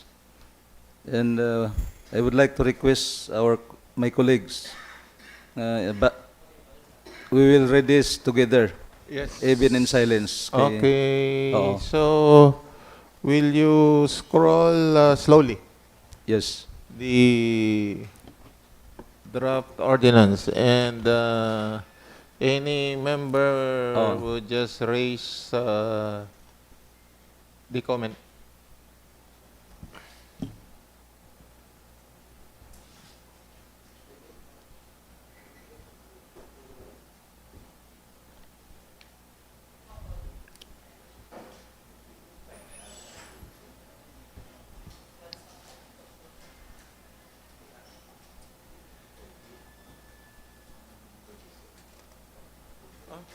Ari manggalang ano din, no? Ang FFB, sali magalit Ang fresh fruits? Oh, fresh fruits bunches. Yes, yes. Oil palm. Included. Pero sa transport ni, no? Sige, be.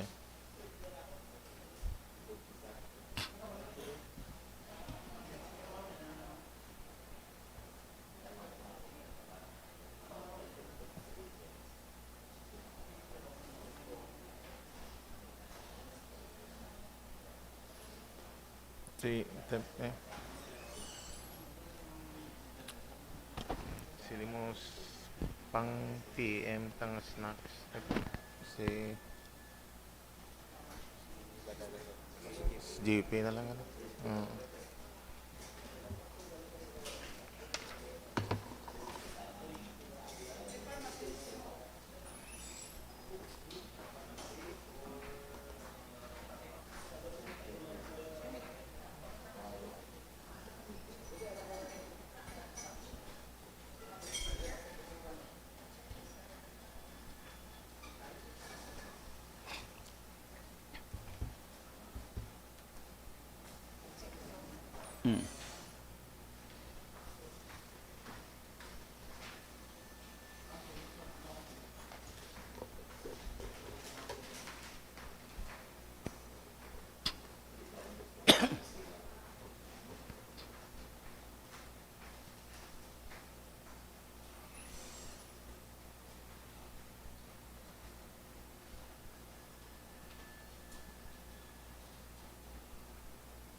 Transport siya.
Okay, Honorable Pons, this is on the transport. That cargo truck should not allow cargo to spill, fall, or scatter on public roads. So this applies to sugar cane na mention. Yes. Daw malaning makita mapirmi sa dala na bing Yes, yes. sugar cane kag African palm. To include even palay. Siyempre palay, corn, Corn and other and root other crops. Root crops. crops. So Like kasaba. kasaba.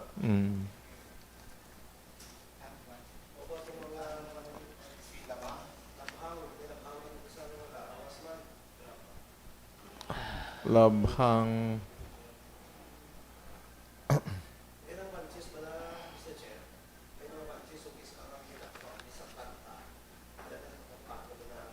Tong empty to ya. Oo. Oo. So and other agricultural Ano man siya?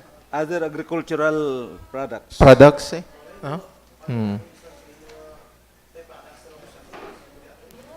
Agricultural man ang galing.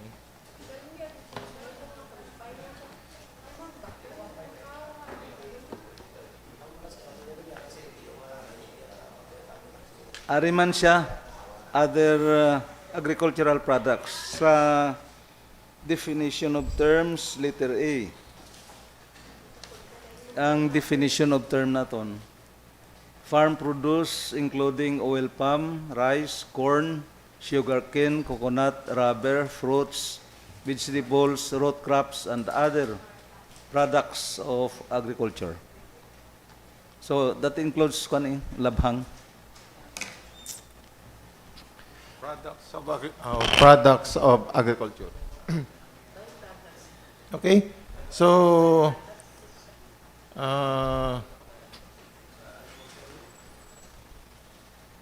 dahil lang ang penalty.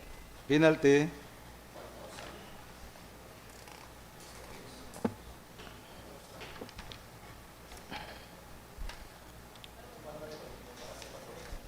First offense is 1,000.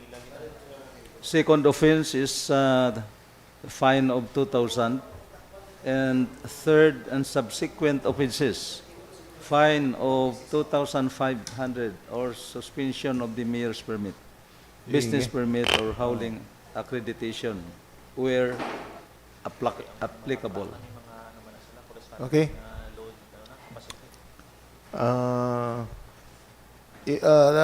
Usually daw violation man sa LTO regulation, no? Problema kung LTO regulation ang i-apply mo, kinanglan na deputized ka. So meaning, bisan hindi ka deputize, ang aton nga traffic enforcer, makapanakop siya, ang gamito niya ya, ning aton nga ordinance kani. Local ordinance. Yes, Honorable.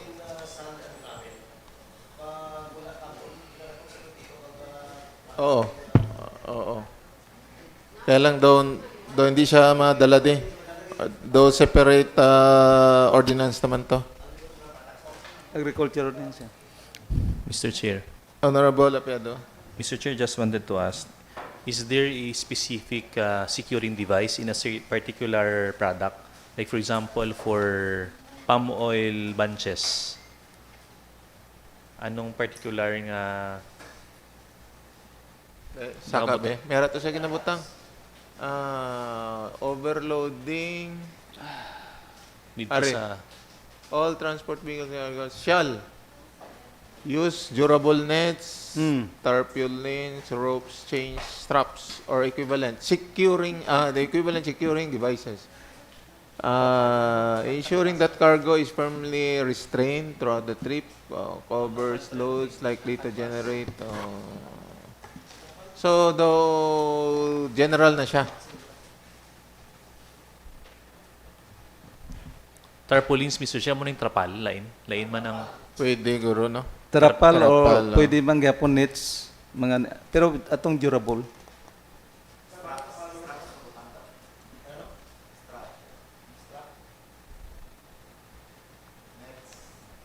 Ano, pwede man dugang ta? May nets man? Ari. Tarpaulin, nets, ropes, chains, straps, covers. Ang trapal ya, tent? Ay, ano? canvas. Net. Tarpaulin. Canvas na? Ano na? Trapal? Ang tarpaulin? Ang trapal? Canvas? Tarpaulin.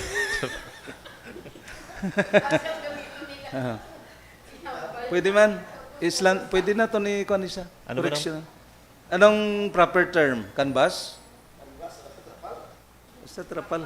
Di, lain man yung tarpaulin, guro eh. Oo. Oo, idugang ta lang. Idugang lang yung word. Idugang ta lang tong Canvas? Canvas.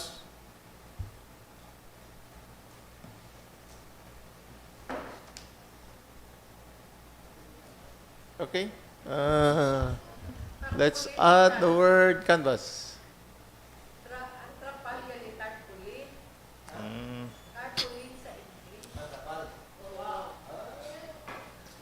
Di tama. Trapal. Tama ang gali. Okay. I-check bisa kwan. Parehas lang guro. Parehas lang guro na. Tarpaulin.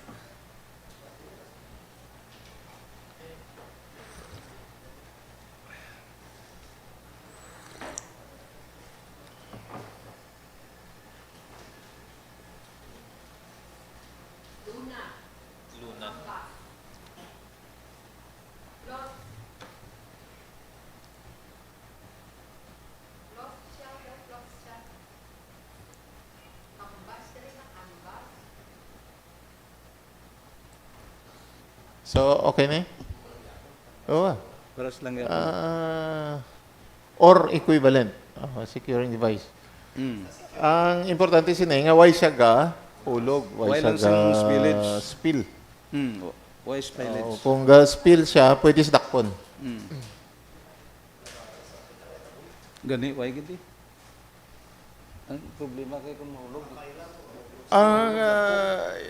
Usually, ang African palm daw wala ga tabon, pero daw may style abis na sa piling, Yes. daw wala man gadagdag. No. Kung mayo pagka-file, why si mulog na? Oo. Pero kung magbatsig man ko siguro,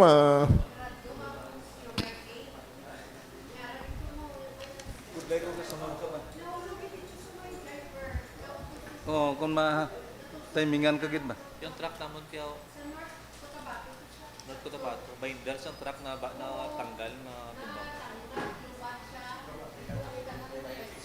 Ito yung lagko na ng... May tracking din sa una, kung millers na mga kargas ang tubo, nabitas ang binder ba? Tama sa overloaded ba? Nagbigay gila ang truck. Sige. Okay na, Guru. Honorable Pons, will you move for the approval? Yep. Mr. Chair, I move for the enactment of an ordinance providing for the guidelines governing the proper loading, securing, transport, and delivery of oil palm fresh fruit bunches, rice, corn, palay, cane, and other agricultural products by transport vehicles or trucks to ensure public road safety, protect public infrastructure, and prescribing penalties for violations thereof. So moved, Mr. Chair. So And this measure be calendared on third reading this session. okay, so the ordinance providing for the guidelines governing the proper loading, securing, transport, and delivery of oil, palm, fresh fruit bunches, rice, corn, sugar cane, and other agricultural products by transport vehicles, trucks, to ensure public road safety, protect public infrastructure, and prescribing penalties for violation thereof is hereby approved on second reading. And the measure is calendared for third reading this session.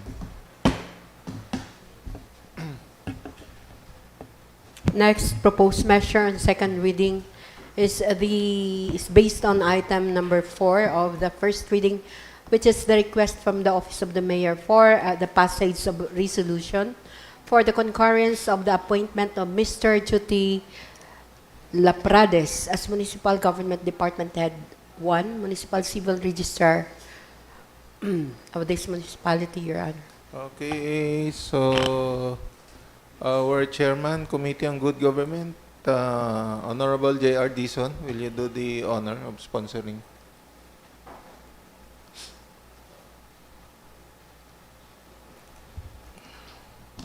Mr. Chair, I move for the passing of a resolution for the concurrent of the appointment of Mr. Juti T. Laprades as Municipal Government Department Head 1, Municipal Civil Registrar.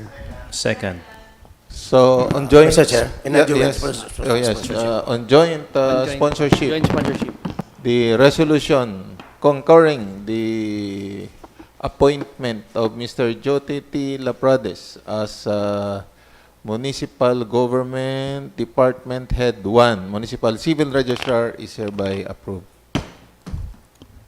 Next proposed measure on second reading is the resolution of commendation to Miss Marjorie P. Gorzon for bringing honor to this municipality as a cum laude graduate of the Sultan Kudarat State University with a degree of Bachelor of Arts in Economics. Okay. So, Honorable Marvin Dalanon is recognized. Thank you, Mr. Chair. I move for the passing of a resolution commending Miss Marjorie P. Gorson for graduating in degree of Bachelor of Science, Bachelor of Arts in Economics, garnering a cum laude from the Sultan Kudarat State University. Okay, so the resolution commending or resolution of commendation is given to Marjorie P. Gorson for graduating cum laude in the course of Bachelor of Arts Economics in Sultan Kudarat State University, Tacorong Campus is hereby approved. Next proposed measure on second reading is the resolution favorably recommending the promotion of Miss Haji Mona A. Aba from school head to school principal 1 of Datu Anok Digalmak Elementary School. Okay. Honorable Apiado.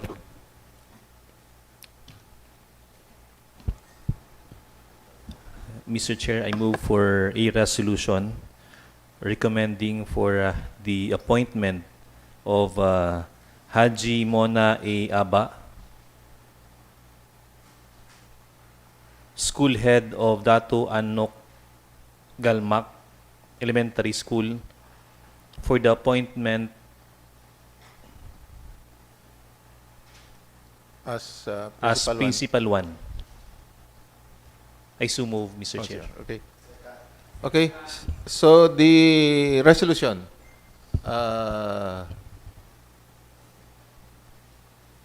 anong term ta? Endorsing, a resolution endorsing the promotion of Haji Mona Aba to Principal 1 is hereby approved.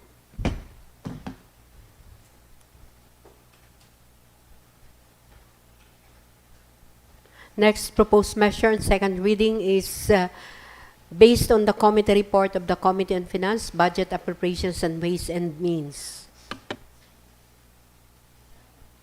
Honorable Carlo Apiado is recognized. Thank you, Mr. Chair. Mr. Chair, I move for a resolution declaring the fiscal year 2026 supplemental budget number 1 of Barangay Kenram involving a total appropriation of 2 million pesos, operative in its entirety, effective immediately. Okay. So what's the source of fund of Barangay Kenram? The source of fund, Mr. Chair, is from the 2025 and 2026 calendar year aid to barangay. Ginduwayang Yes, iya. Mr. Chair. And anong naka-program nila? They Anong intend to purchase a garbage truck for their barangay, Mr. Chair. sige. Dump truck. That Ay, will be ari. used for garbage collection. Garbage truck. Yes, Pero Mr. posible ba si dump truck Yes, ila Mr. baklon Chair. man? No? Okay. Ang 2 million nga dump truck, anong size na, Honorable Marvin? Mini dump truck.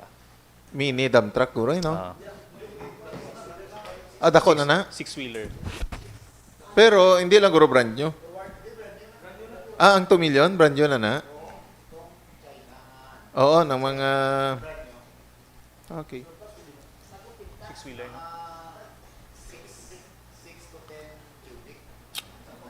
Ang madala niya, ang masulod niya.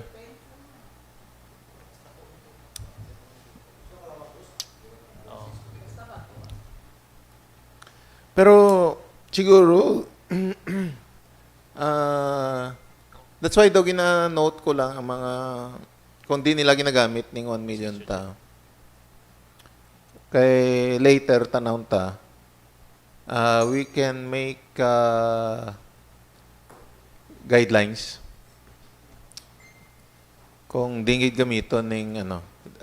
This time abi daw medyo the barangay has a wide latitude, wide discretion on how to use the 1 million. Although may ginset kita nga criteria, although medyo general ang tong pagka-state sang aton nga criteria. Okay? Yes, Honorable Dimasway. Din baging kuha ang source sang 1 barangay aid naton din nakuha sa 20% development fund. General fund. Fund. So why problema? Oo, kay general fund siya. Pero nag-set tagyapon sang conditions kung di nila gamiton. Although medyo general lang, while ang taga-specific kung di nila gamiton. No? Honorable Pedro. Yes, Mr. Chair. The barangay may ara sang mo with the LGU na may ara sang menu.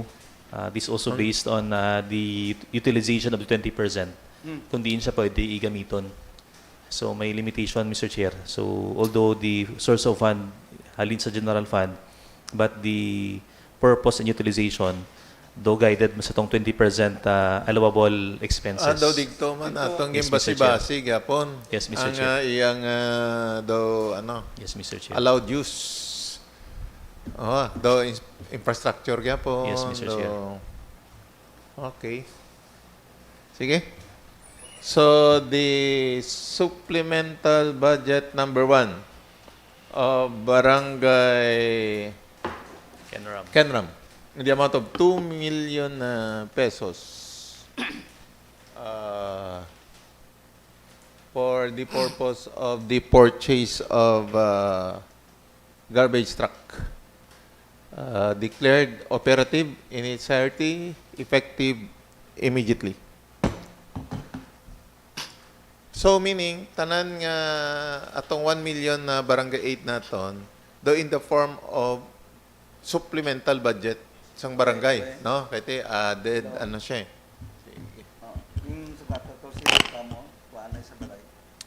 Okay, next item, Madam. Next proposed measure and second reading is based on the committee report of the Committee on Peace and Order. Honorable Moises Dular is recognized.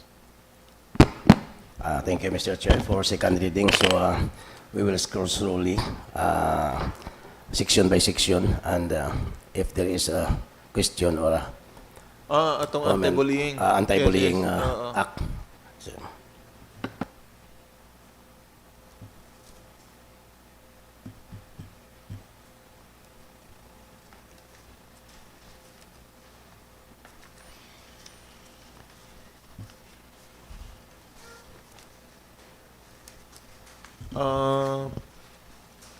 Bago ko malipat, ano tanong mo, shall we require a meeting of the Anti-Bullying Council at least once every quarter, at least, no? Pero kung necessity arise, meaning the council can call up a meeting.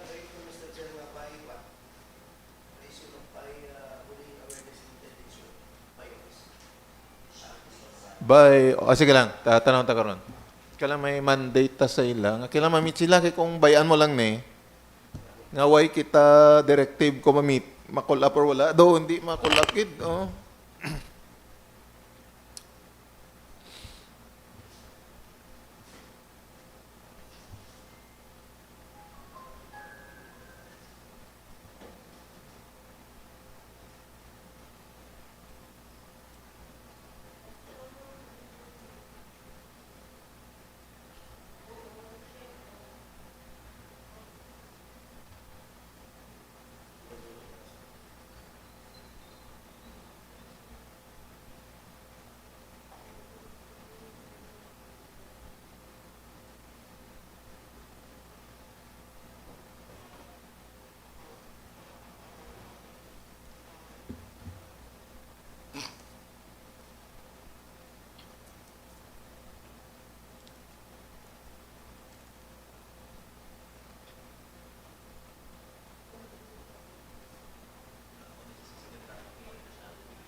you.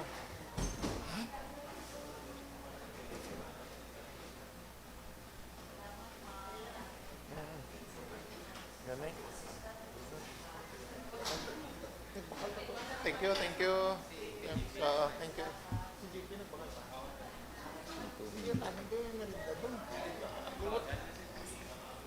Ikaw bitawagin. Oo, sino masih makaya pa? Ang hindi na. Oo.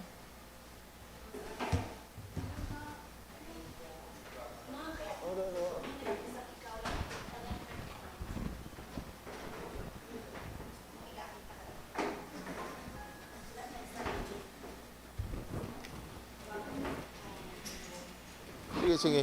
Yes.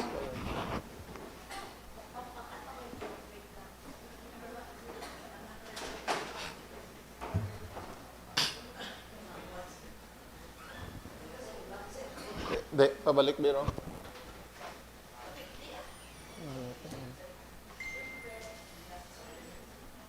Sige, sige. Sige pa.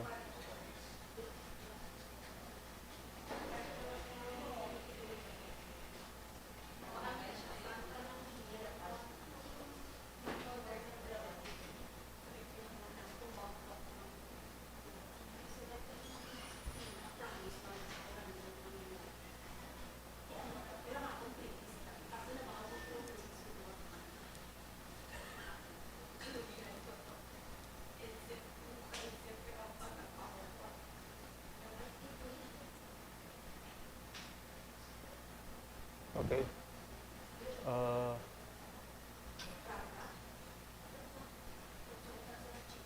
Dito na lang isalot, Guro, which Municipal Anti-Bullying Coordinating Committee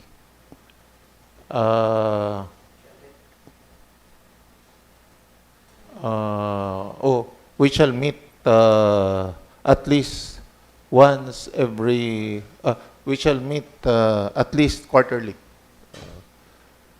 So, ang composition ari diyang SB member,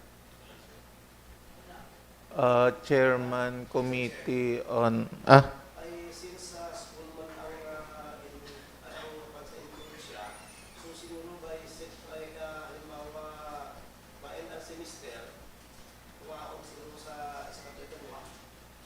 ang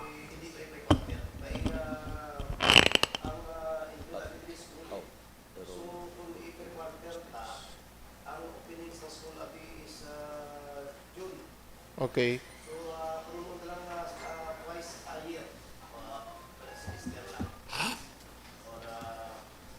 At least twice a year. At least malang na iya. Oo. Eh, kung kailangan, pwede mas lakadugang, ka-meeting from time to time. Yes, Honorable Apiado. Mr. Chair, I have a concern regarding Section 7. The members of the committee. Dito sa composition, no? Letter D, Public Schools District Supervisor, and letter E, Representative from Department of Education. I suppose the Public Schools District Supervisor is already a representative of the Department of Education. Kag gina-suggest ko sa to, tanan nga high school principals represented Item sa I, Mr. Chair. Item I. I. We included your suggestion that all President, secondary school heads. Letter I. Association of Private Schools? L, gali L. L gali na. All secondary school heads. Or their permanent representative. Or permanent representative. Okay. And then, ang aton nga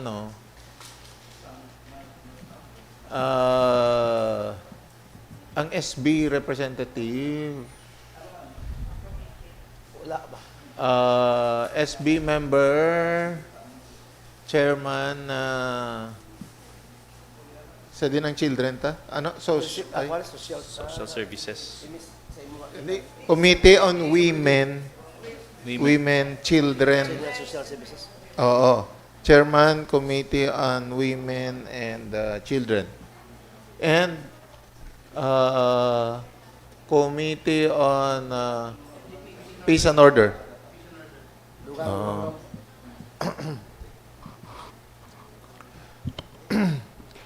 na lang letter E. Oh. Parikoy. Sige. Wow na lang letter E kay ang public school district supervisor representative from the Department of Education. So, isa lang na. Tanggalon tanan ng representative from the Department of Education. Medyo vague ni siya kung sino ni. Ay, ari naman sila halos. Committee on Women and Family. Women, Family, and Children's Welfare.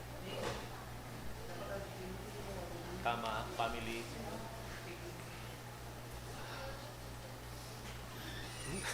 Pera ko. Hapunan.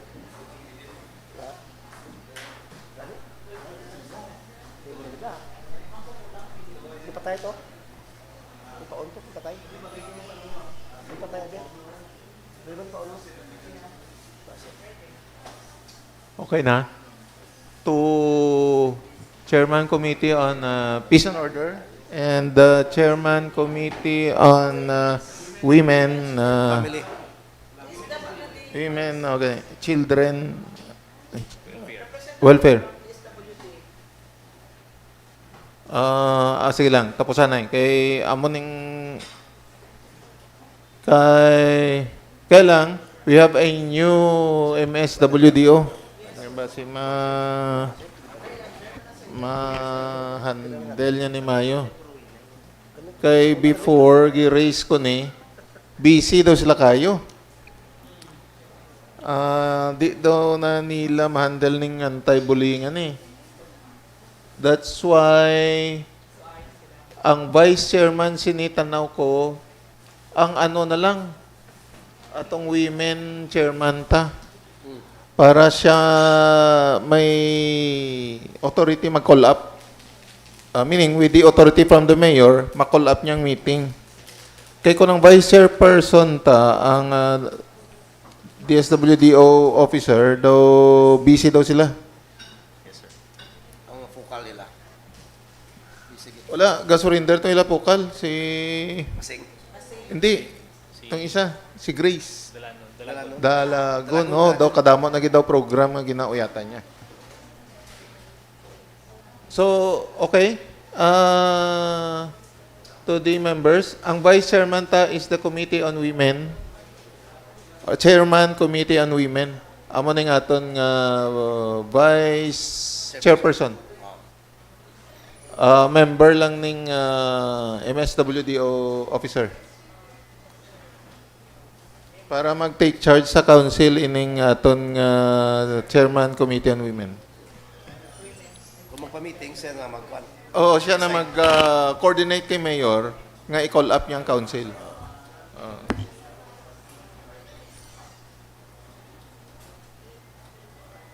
Okay?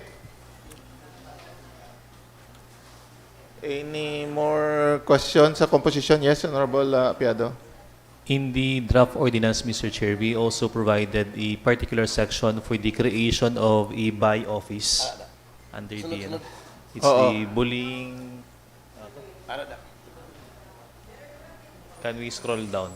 Scroll room. I-take note lang ang later niya na i-completohon ka. Vice Chairperson is the committee. Oo, ang Vice Chairperson ining Chairman Committee on Women ta. Na. Can we scroll down, Mr. Chair? Anak eh? Yung sa women? Dalom lang, dalom. Ay, ikaw mo.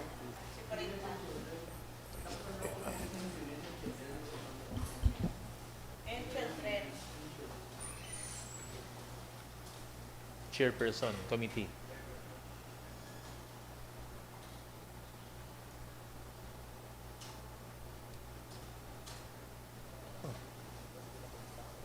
Ti iyan eh. Dari pa nagyapon.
Okay na?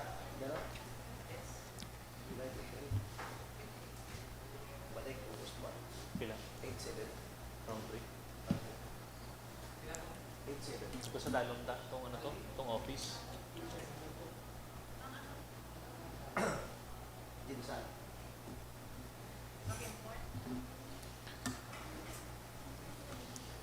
In this draft ordinance, Mr. Chair, we also provided, as per ano to? Recommendation of the mayor, of the legal, the creation of the bullying awareness and intervention office. This would be established in every school, secondary school. Ano tayo sila office? Ano creation of office?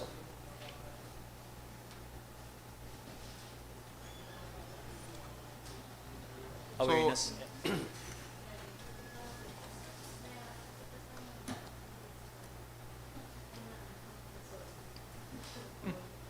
Secondary lang. Every school lang? Do pro na biyang bullying sa secondary no? Ano ba? In every school. Magyapon sa... Pati high elementary. Hindi, ano lang. All schools na lang. Every school lang? In all. Awareness and intervention. Awareness and intervention. Office or center? Office mo na ba niya? Awareness and intervention.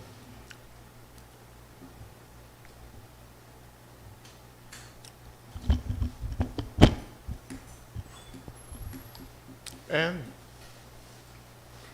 for the designation of by office in charge, anong term ta? By office focal person.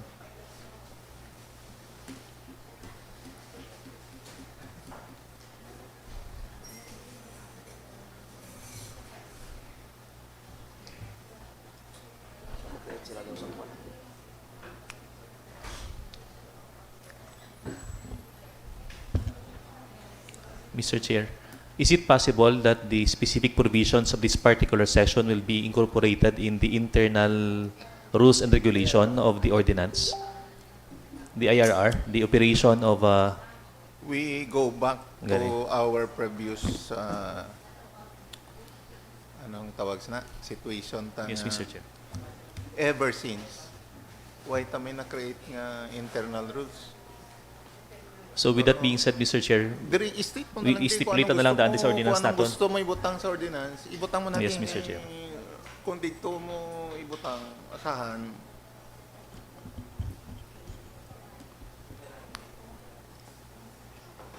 Okay.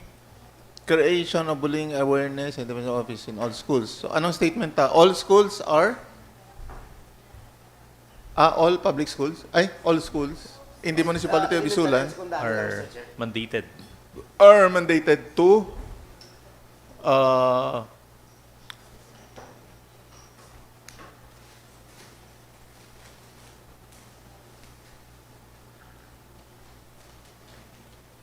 establish or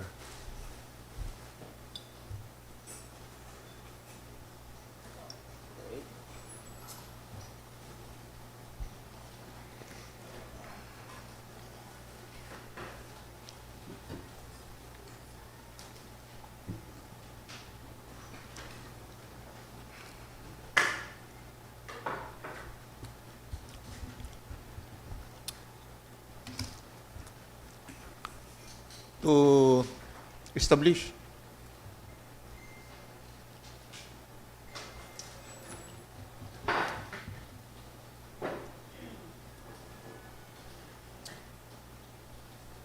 Ay, hindi. Create ang term, tabi.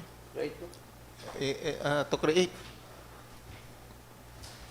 The by awareness intervention office.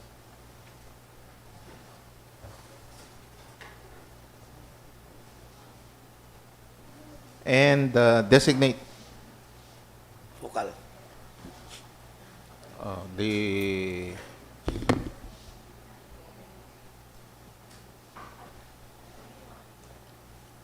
the respective focal person.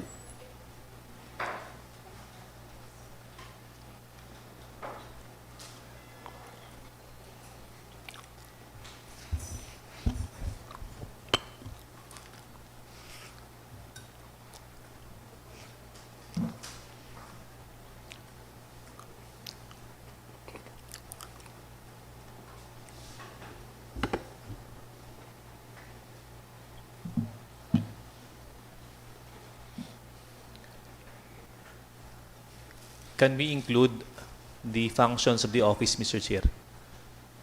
Para hindi tayo maging pasang, even with the absence of the RRR, we already specified the function of the office. Function of by Develop and implement anti-bullying programs to promote a safe, respectful, and inclusive environment. Amo ng... Mga generic, general... Oh. Sige. Conduct information and awareness campaigns. IEC, ano na? As per suggestion of our legal.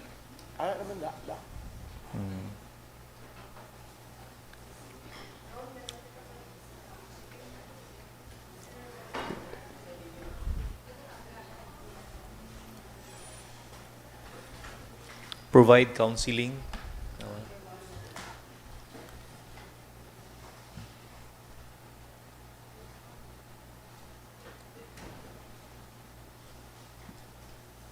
So the by office shall.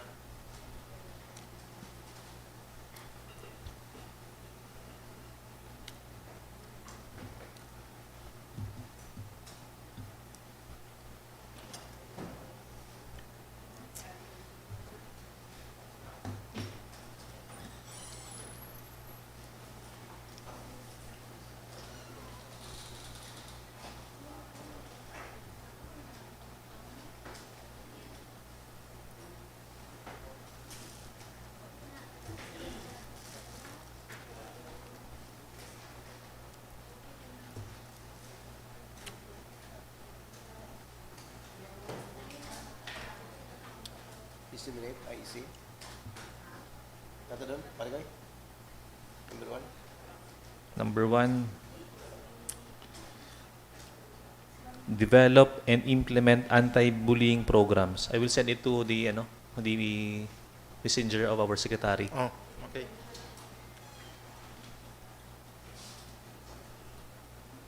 Ay. Another member gali, Committee on Education. Education. Oo. Pwede ba dugang ko sa Dugang sa member. Additional Pati member. sa imo messenger. Chairman, Committee on Education.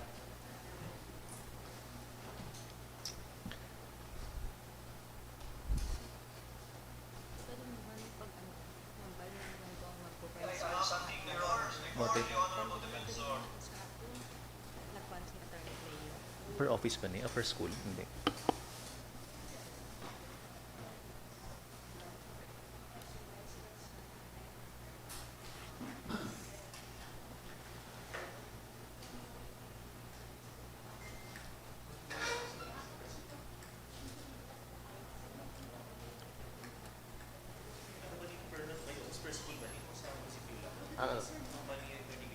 Diri? Diri to? Doon ko ba? Lagi sa isip niya. Maprovide sila sa hotline number, di ba? Kag-office diri? Diri lang. Doon, kaya ko doon nalibugan ulo ko. Hatag sila sa hotline number. Sir, mo diri gito. Kag lang. Iya, abi nang kwan dugang.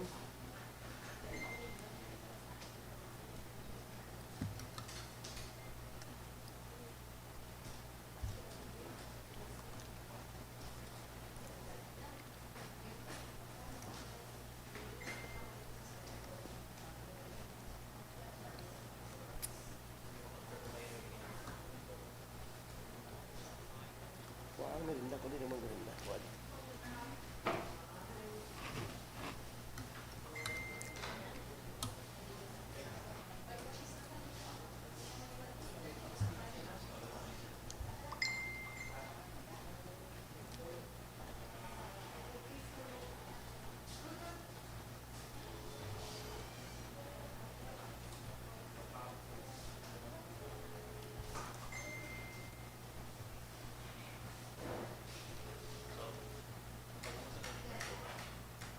Ring.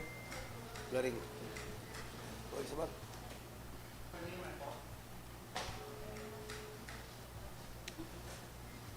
Okay. Sige lang. Idugang talan doon sa final ano na gid. So far,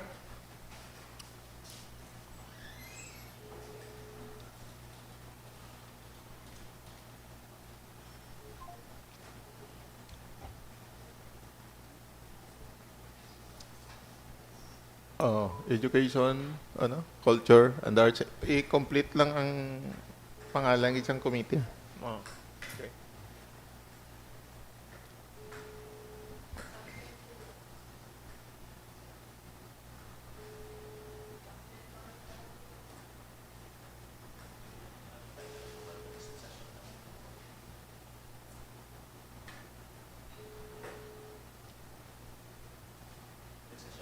IAC, IEC.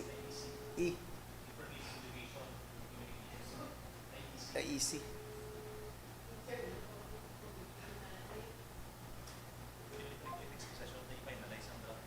Pwede man ang third reading sa next.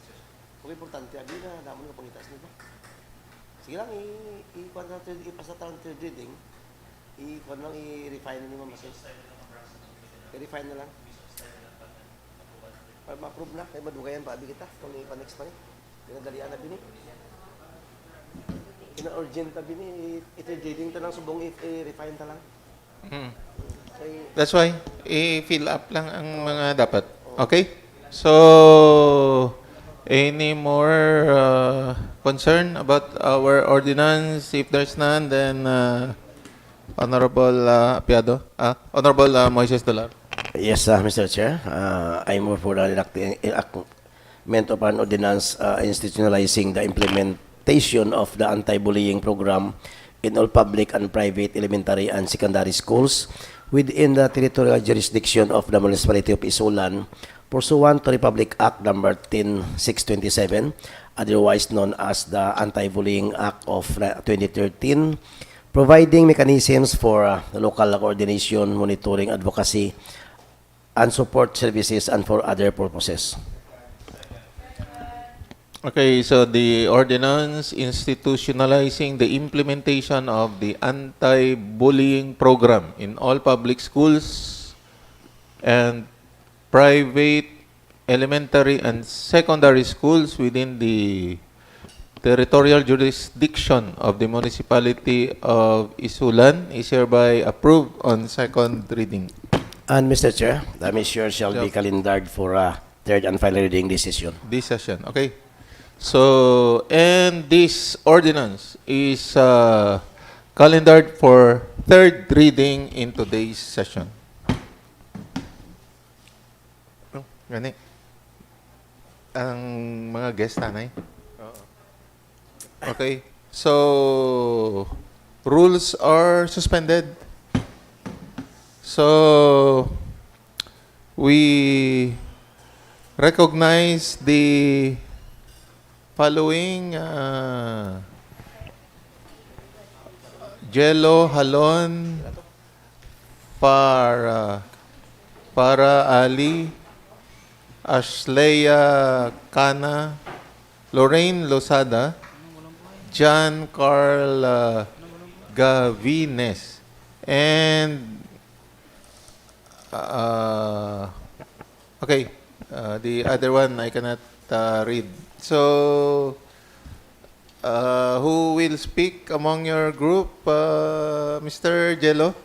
Okay, you take the microphone. Good afternoon po. I am Jello Halon once again. This is Tom Rimwell with me, and to my right, Ali, Ashleya, Lorraine, and John Carl. So we are promoting our film production Init sa Pugon and Init sa Pugon. Yes po. It is an Ilonggo film po for Mindanao Film Festival. Yes po. Tomorrow is our ano po, our shooting session, our principal photography po. And then I hope ano po. The story of our film is all about failure and then returning returning returning back to their hometown. So, good afternoon. So, our story is about about a girl who failed academics. So, our story inspired mostly for the students who struggles in academics and how they cope on that struggles or paano nila i-face yung problems po na yun. So, yeah, yun lang po yung main story po ng amin, yung Init sa Pugon.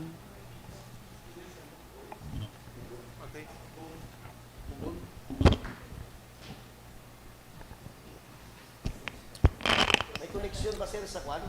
Kupras, wala? Hindi po, sa bakery po. Ano yung kupras? Ba nang kapang kupras? Kasi pugon mo na sila. Ay, hindi po. Hindi po. Pugon sa bakery. Pugod po sa bakery, yes po.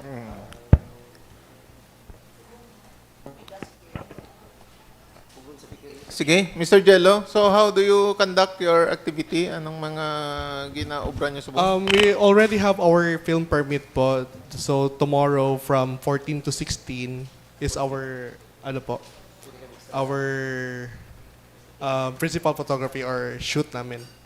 Ito po. Particular in what place? Particular in Marcito Residence, that's in Calawag 3, and then Calawag 3. Marcito Residence. Marcito, yes po. In Municipal Road. Yes po.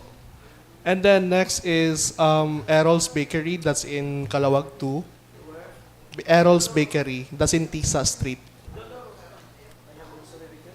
Yes po. Tapos sa next location is Arshaga Factory. Arshaga Factory. Yes po.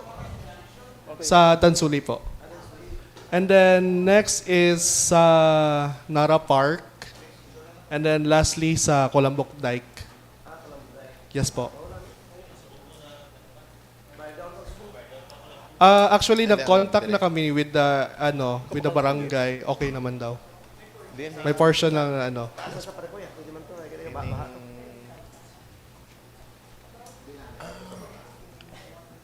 Biko itong ibakal niya, no? Yes, yung main character namin. Muning palabok kaya, no? Ang pizza, muning imo. Bakal ka pag-issue pa? Our main character si, who will portray Mayumi, si Lorraine Lozada po. Yes po. Siya ang actress? Yes po. Sino ang iyang leading man?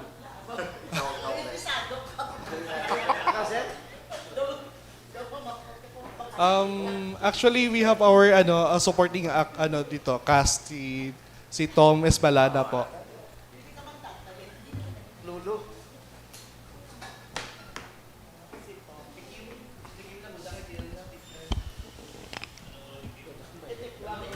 Yes po, si Miss Kim Laguda po, meron po siyang role as supporting character namin po. Yes po.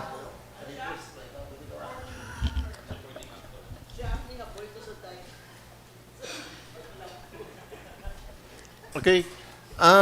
So, Mr. Jello, how can we help the LGU? How can we help you? Lang po, for promotion lang po, since probably we will releasing our film by next year po.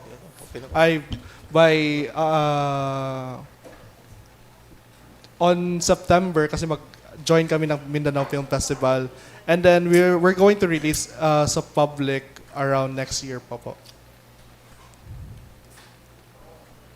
Sir, meron ka ng producer? Kaya produce ni si Ma'am Darlene. Producer po, like as in for monetary po. Oh. Actually, ano po, our film is non-profit po, so we are accepting ano po, monetary support if yes po, sponsors. Dito maghirap. We have our line producer here, si Miss Ashleya po. You may ano po reach her out for ano po for support po. From? Uh, po. She is from? Taga saan? Taga Davao po kami. Taga Davao rin. Yes po.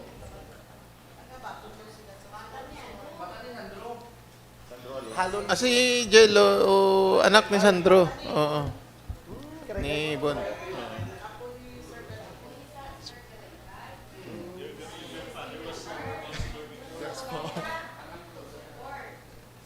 Sige.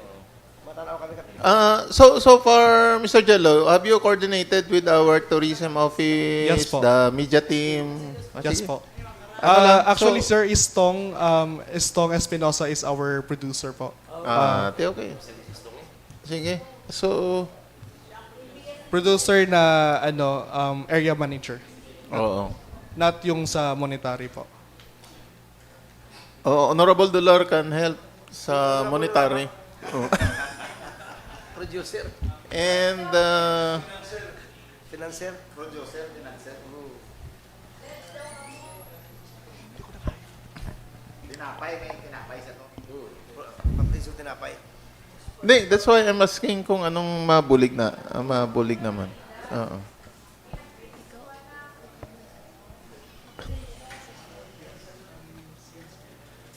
Gani. Oo. Yung ano. Amo gani. Oo. Amo gani naman. Yes po. Gani. Oo. Yung duration of film. The duration of the film is around 20 minutes.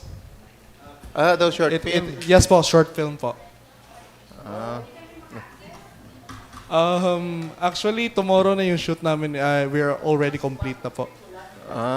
Basi gusto sa mga extra pang... Pero... So, hindi, Mr. Jello, do you need financial support? Kung, although...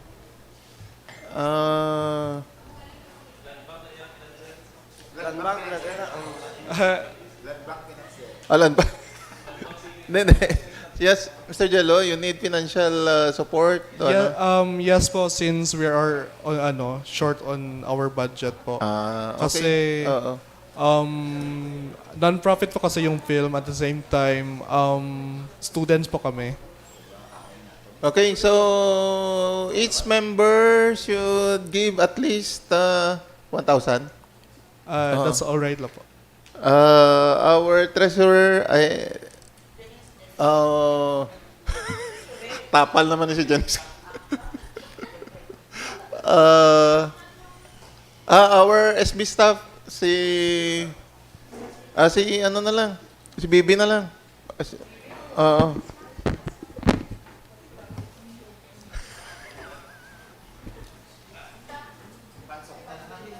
Mr. Gilo, Yes po. pwede pa ka makadagdag ng another bikere kay para ma-advertise ito akon nga bikere Kung may madugang ko bakery sponsor, di ba? Yes, may bakery si Madugang ko Honorable sponsor for Dolar. advertisement. Actually, sir, if you want advertisement po, if may pledging tiers po kami. For Caldos Bikere, you try. yes po, may fundraising po kasi kami. Puntahan niyo. For example, you mentioned a while ago, 4 bikeres lang puntahan niyo. no po. To clarify po this one, naka-secured na po kami ng location for the bakery. If gusto niyo na for promotion, we can put it in our credits po. Opo. If sir, if 5,000 above yung namin. Andi na lang.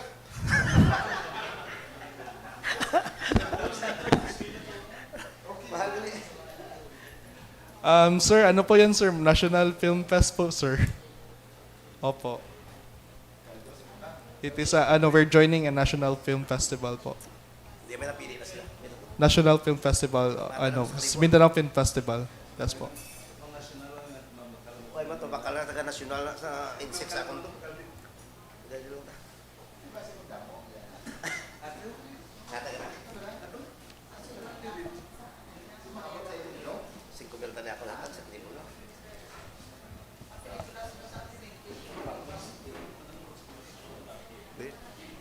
Pwede. Ako.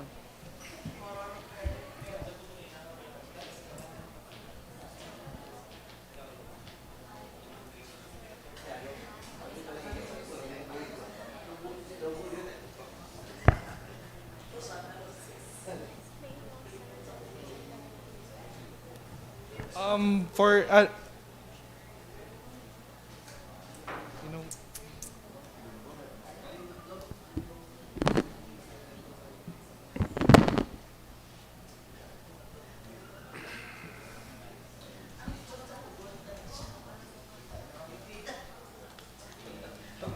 Adi kay Honorable Dollar, ano to imobot na? Pugon gyapon nga kuryente guro to imo ya.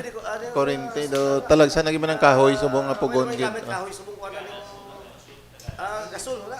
O gani gasol na. Oh, talagsa ng kahoy subong kay yes po. Tisa po.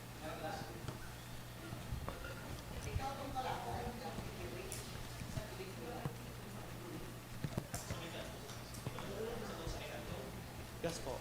Sa may kanto.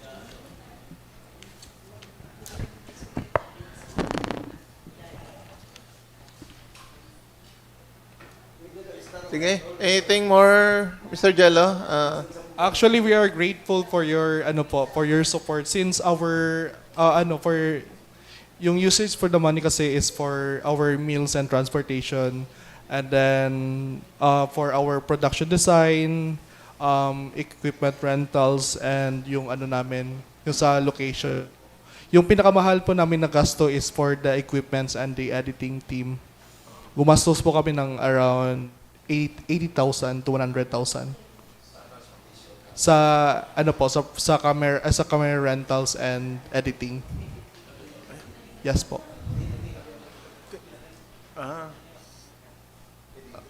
Sige.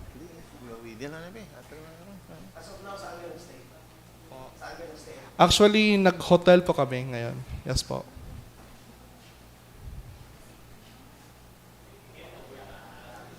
Sir, yung money po will also be credited sa yung names nyo po sa aming film.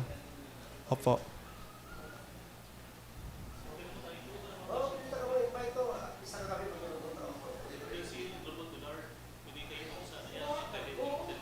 Yes po. 2 days accommodation by SB Dollar. Okay lang po. Po. Actually, 5 lang po. Okay na yan.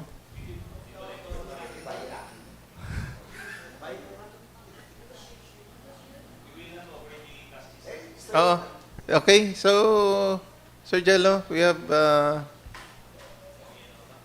Ano po?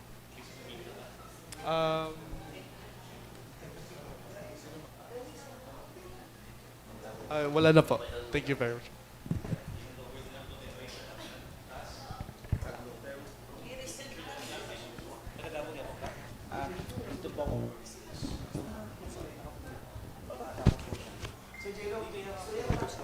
Hindi po, nabilong po ako sa San Paulo. Family name po namin na is Malano. Is Malano. Yes po. Ano ito si Malano? I'm his eldest. Ay, her eldest.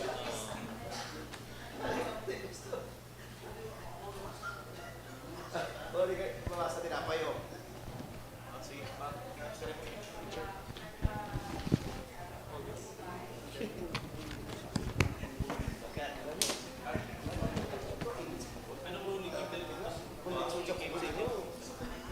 Anong role niya sa nanay?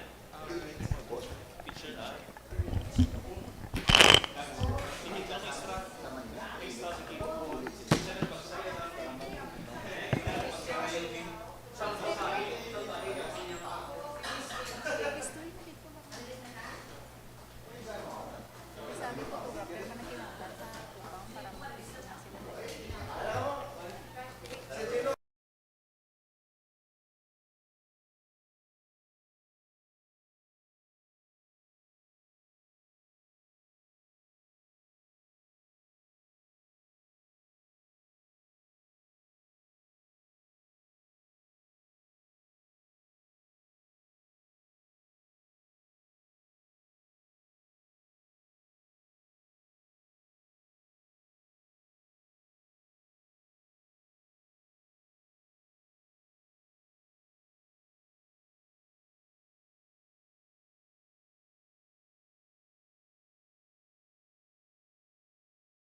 Okay, so session is resumed.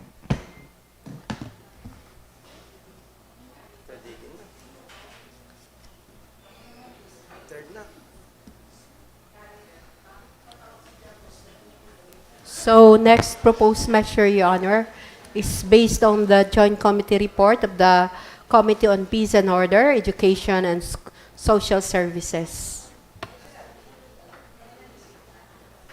Ano? Saan ito? Anti-bullying? Accreditation? Ayan mo ito.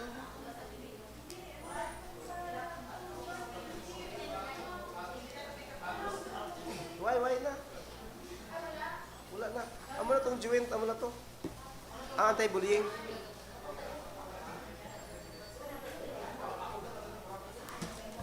So next, your proposed measure is the proposed measure based on the committee report of the Committee on Games and Amusements.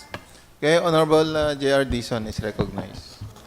Mr. Chair, I move for the passage of resolution authorizing the Municipal Mayor, Honorable Princess Rihan M. Sakaluran, to grant permit to Barangay Canram relative to conduct of cockfighting activities scheduled on August 6, 13, and 18, 2026 in line with the celebration of the founding anniversary of the said barangay.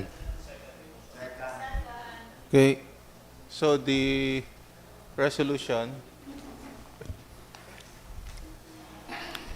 authorizing the Honorable Mayor, Honorable Princess Rihan M. Sakaluran to grant permit to Barangay Canram to conduct cockfighting on August 16, 13, and 18 in line with the celebration of their founding anniversary. The same is approved. Another resolution, Mr. Chair. Resolution authorizing, I move the passage of resolution authorizing the Municipal Mayor, Honorable Princess Rihan M. Sakaluran to grant special permit to Barangay Canram relative to conduct of cockfighting activities scheduled on August 19, 2026 in line with the celebration of founding anniversary of the said barangay. Okay, so the resolution authorizing the Municipal Mayor, Honorable Princess Rihan M. Sakaluran to grant special permit to Barangay Canram to conduct cockfighting on August 19. The same is approved. Another resolution, Mr. Chair. I move for the passage of resolution authorizing the Municipal Mayor, Honorable Princess Rihan M. Sakaluran, to grant permit to Barangay Dansuli relative to conduct of cockfighting activities scheduled on July 18, 25, and August 1, 2026 in line with the celebration of founding anniversary of the said barangay. Okay, so the resolution authorizing the Municipal Mayor, Honorable Princess Rihan M. Sakaluran to grant permit to conduct cockfighting to Barangay Dansuli scheduled on July 18, 25, and August 1. The same is approved. So next proposed measure on second reading is based on the committee report of the Committee on Accreditation. Okay, Honorable Janice Joy Duliete is recognized. Thank you, Mr. Chair. Mr. Chair, I move for passing a resolution approving the accreditation of the Dilutilia Agrarian Reform Beneficiaries Association. Okay, so the resolution approving the accreditation of Dilutilia Agrarian Reform Beneficiaries Association and to be one of the CSOs and PSOs in the municipality of ISULAN is hereby approved. Thank you, Mr. Chair. Next proposed measure on second reading is the proposed resolution authorizing the Honorable Mayor to enter into a memorandum of agreement for and on behalf of the municipal government of ISULAN with the province of Sultan Kudarat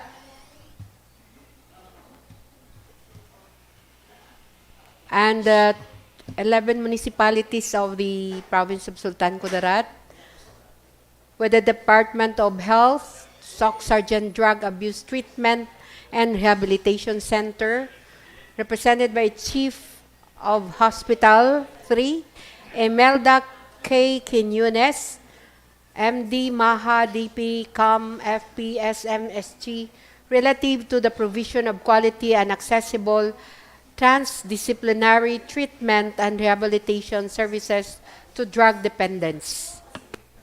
Okay. Drug dependence, Honorable Moises Dular.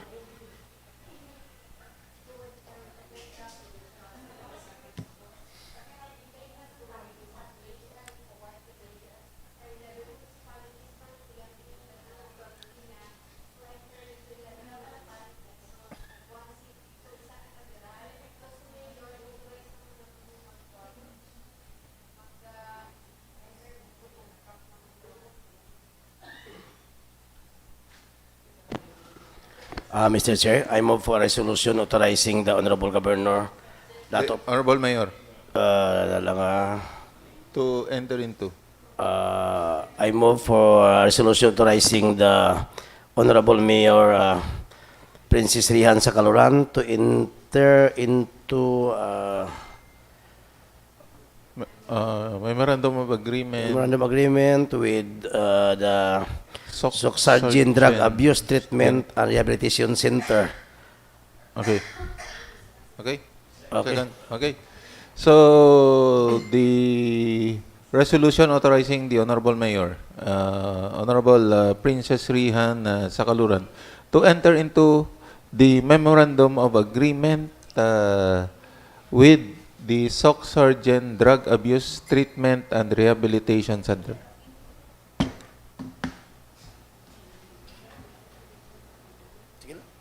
And with the provincial government. The agreement. So, Your Honor, there are no more proposed measures on second reading. Well, proceed to the third and final reading. First, we have this ordinance providing for the guidelines governing the proper loading, securing, transport, and delivery of oil, palm, fresh fruit, bunches, rice, corn, sugarcane, and other agricultural products by transport vehicles or trucks to ensure public road safety, protect public infrastructure, and prescribing penalties for violation thereof. Okay, Honorable Alfonso Dimasuay is recognized. Mr. Chair, I move on a third and final reading the approval and enactment of an ordinance providing for the guidelines governing the proper loading, securing, transport, and delivery of oil palm, fresh fruit bunches, rice, corn, sugarcane, and other agricultural products by transport vehicles or trucks to ensure public road safety, protect public infrastructure, and prescribing penalties for violations thereof. So move, Mr. Chair.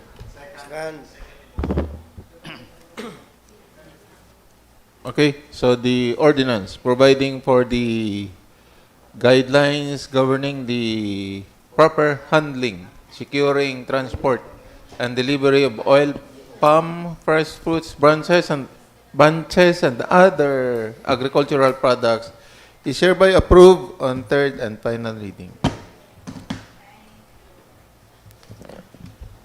Next, Your Honor, third and final reading, we have the the ordinance on institutionalizing the anti-bullying program within the territorial jurisdiction of the municipality of ISULAN pursuant to Republic Act number 10627, otherwise known as the Anti-Bullying Act of 2013, providing mechanisms for local coordination, monitoring, advocacy, and support services, and for other purposes.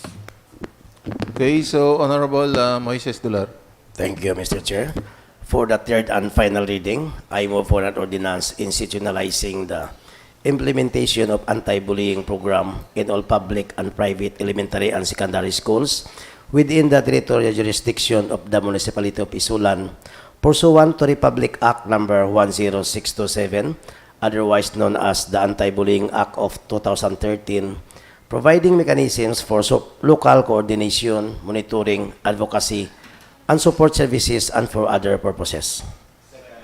Okay, so the ordinance institutionalizing the implementation of the anti-bullying program in all public and private elementary and secondary schools within the territorial jurisdiction of the municipality of ISULAN is approved on third and final reading.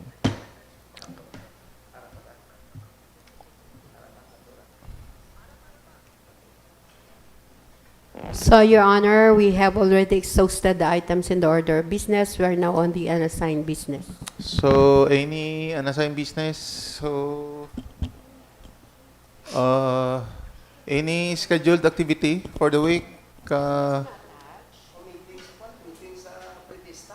Pre-fiesta. Sinong fiesta in charge ta? Sinong overall si Kim ang overall in charge ta? Oh, dali lang. Ma-journal lang tayo, Marv. Oo. May ano ka pa? Ganing. Okay? Pre-fiesta. Sige, go lahat lang man ta. Kaya lang, dapat may... Pero dapat, sige lang. Suggest na kay Mayor nga may overall, ano tani? Dapat executive committee. Executive committee. And we suggest nga ang overall in charge, dapat department head. Kaya kung lower ng department head ang overall in charge, siyempre, di magpati ang, ano naman? On the record ulit na. Would like i-implement ang, kung below department head ang in charge ta.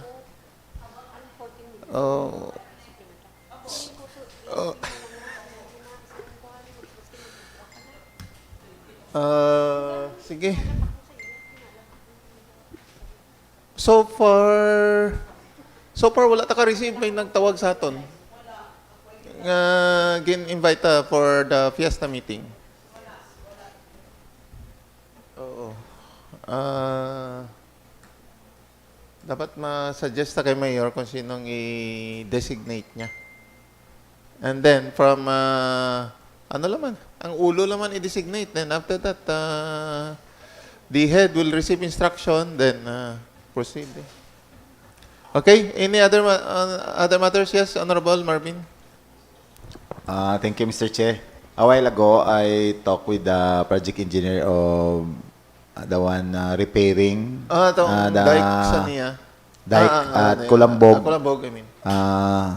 He reported that they already have the access road. Kaya may naghatag daw sa ila area dito nga ginpadaluman para imuon nga pispan. Pero that will be used only by the backhoe. But if ever nga may may truck na nga magsulod, they will also require gravel road for the trucks. Siling ko mag-istorya lang kay Mayor kung kinanglan nila ang quarry. And they will start maybe after 2 days kay paabot ng ilang mga sheet piles. Lucky for us, nagnubo man ng tubig. At least wala na bagyo, nagapagawas na. Doon nag-init na giman. So, sige, we'll take updates from you, Engineer, Honorable Marvin, kung ano pang mga ano nila. Okay? Anything more? Okay, so session adjourned. Okay, so we have the final draft of our committee report for final perusal. So we thank our SB secretary for this.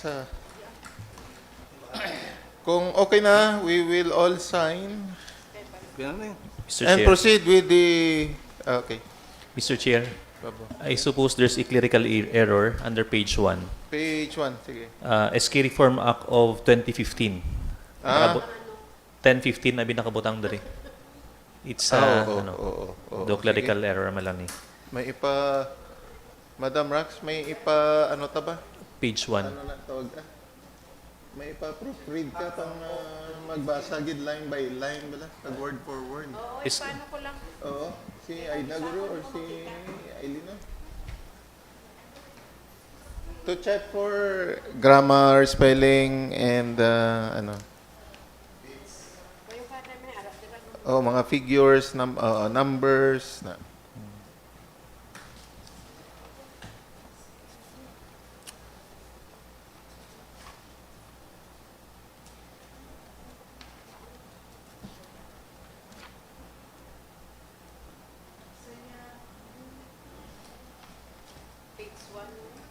Okay. So, our suspension is 5 months. for 5 months, counting from this month to hasta pagali siya November. Hindi. Honorable Apiado, do hasta pagali siya November 30. Yes, Mr. Chair. Kaya ang ilang term, Mr. Chair. Although ang election nila November 2, But the assumption of office, the end of their term. pero do pras man sa aton nga June 30 gid gyapon pa. Yes, Mr. Chair. So November 30. So we counted July to November, 5 months siya. Oo.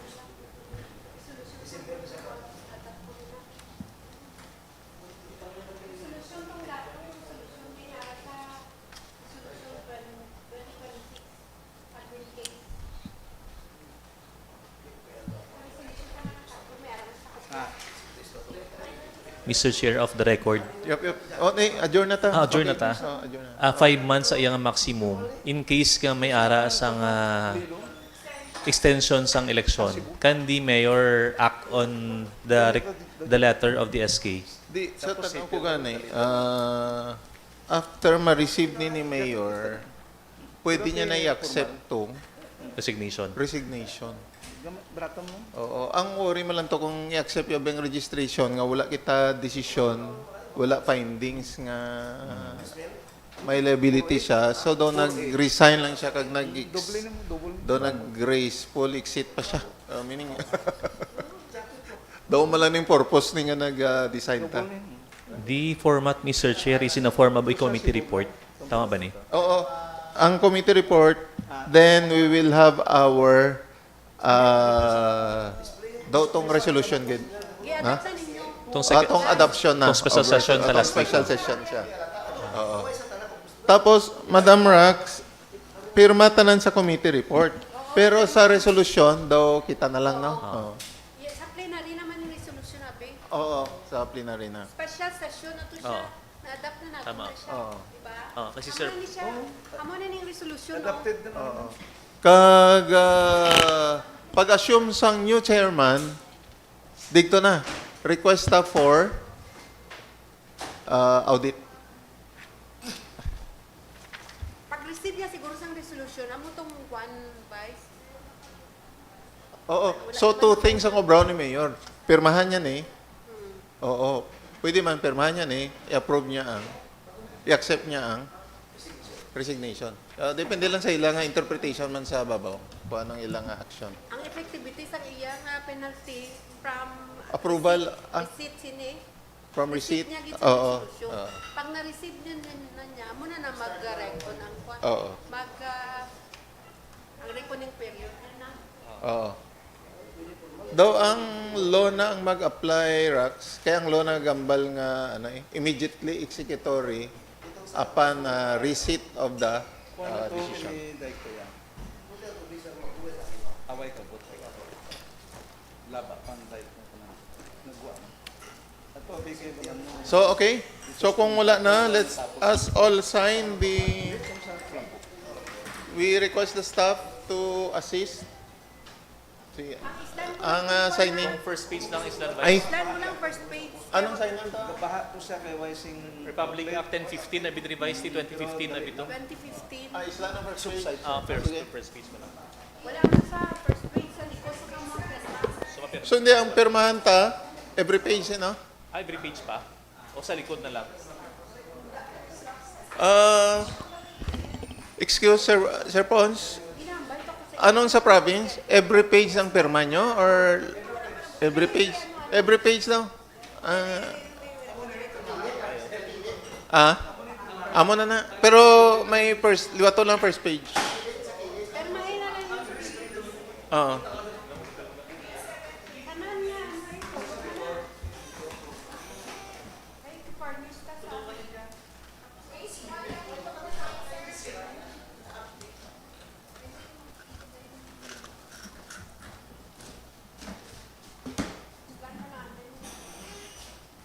Page to?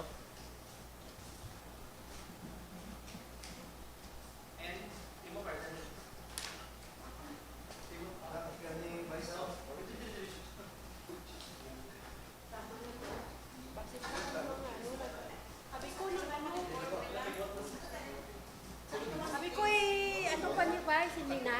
Ah? I-edit pa, basi may mga ano. Ano, boss na lang pirmahan? Boss na lang i-edit. Ate, sige. Bisan din na ito magdulungan ng kadto di boss. Basta tananta report di boss for signature. Oh.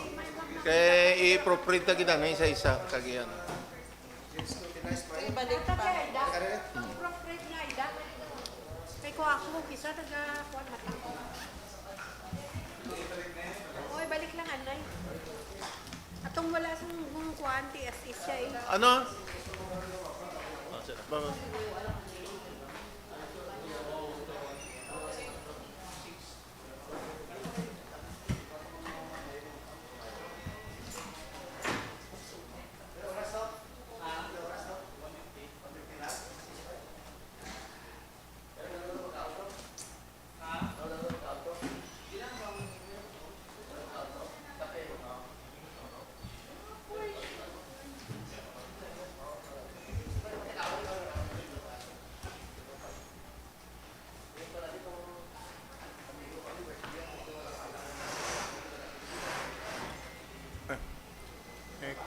Oo.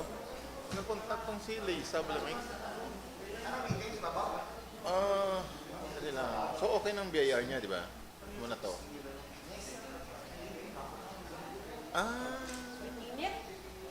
Waiting pagalang i-car. Oo. Pagwas ang i-car, ano na to? Ano na ta? Arodi na. Okay. Pero may, hindi service fee sa typing.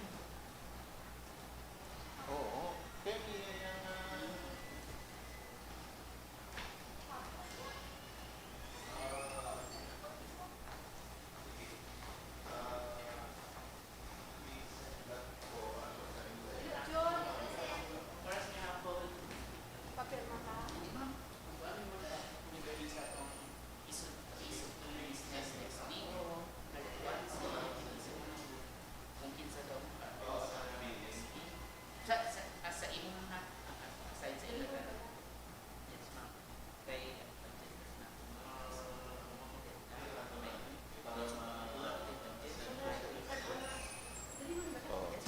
Kaya sige, may ka. Oo. Sige, may. Ang aton lang, anay. Oo. Kaya,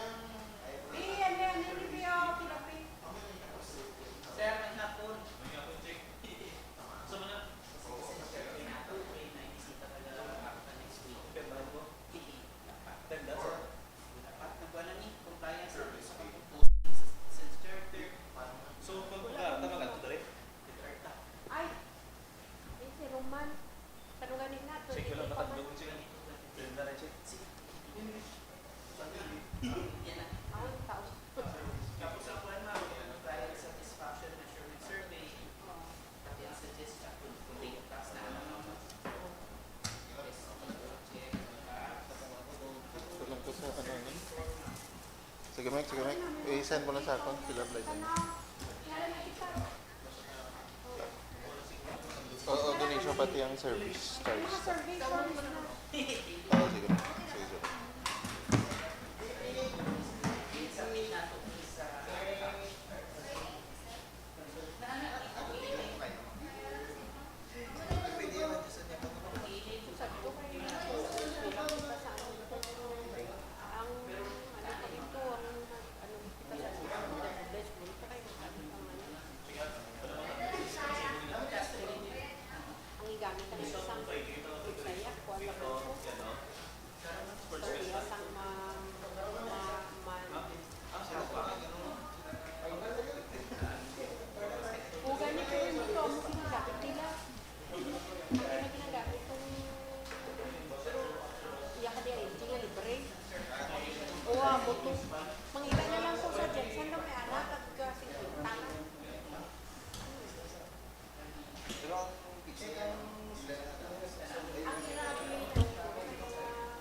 tracking na ton.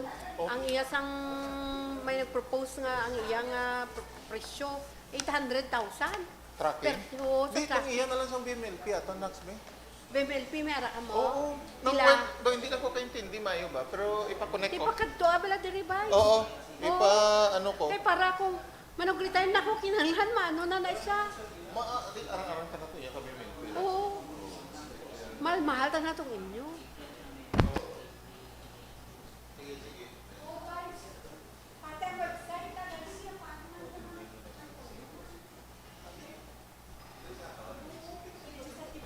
Balik naman to kung butot ko. Sino yung mga mataba? Si Victor? Attorney Victor? Sige po, sige po. Sige. Kaya isa daw ako mansinsali ko sa pagkitsa. Balikin sa kasi sila na hindi sila makipag-usapan.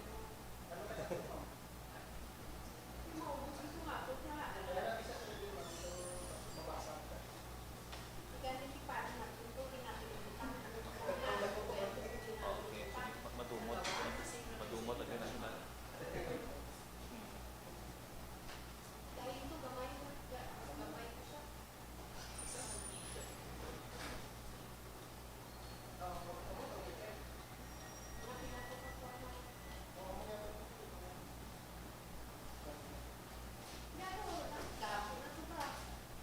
Actually, by heart, sabihin naman na sila. Dali. Sige po, sige.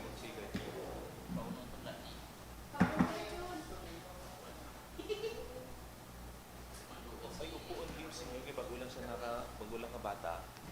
Pero sige lang po. Upo bagulang games sa kabata on games si Mayor. Pero sige lang po, ano i-relay ko sa iya information pero. Ano to? Mina na, Mina na, ma'am.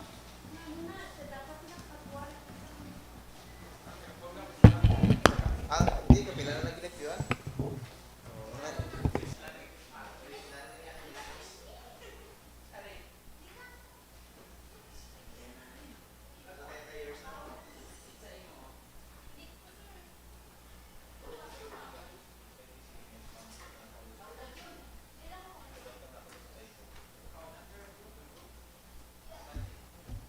Wala sa hindi ni boss dire.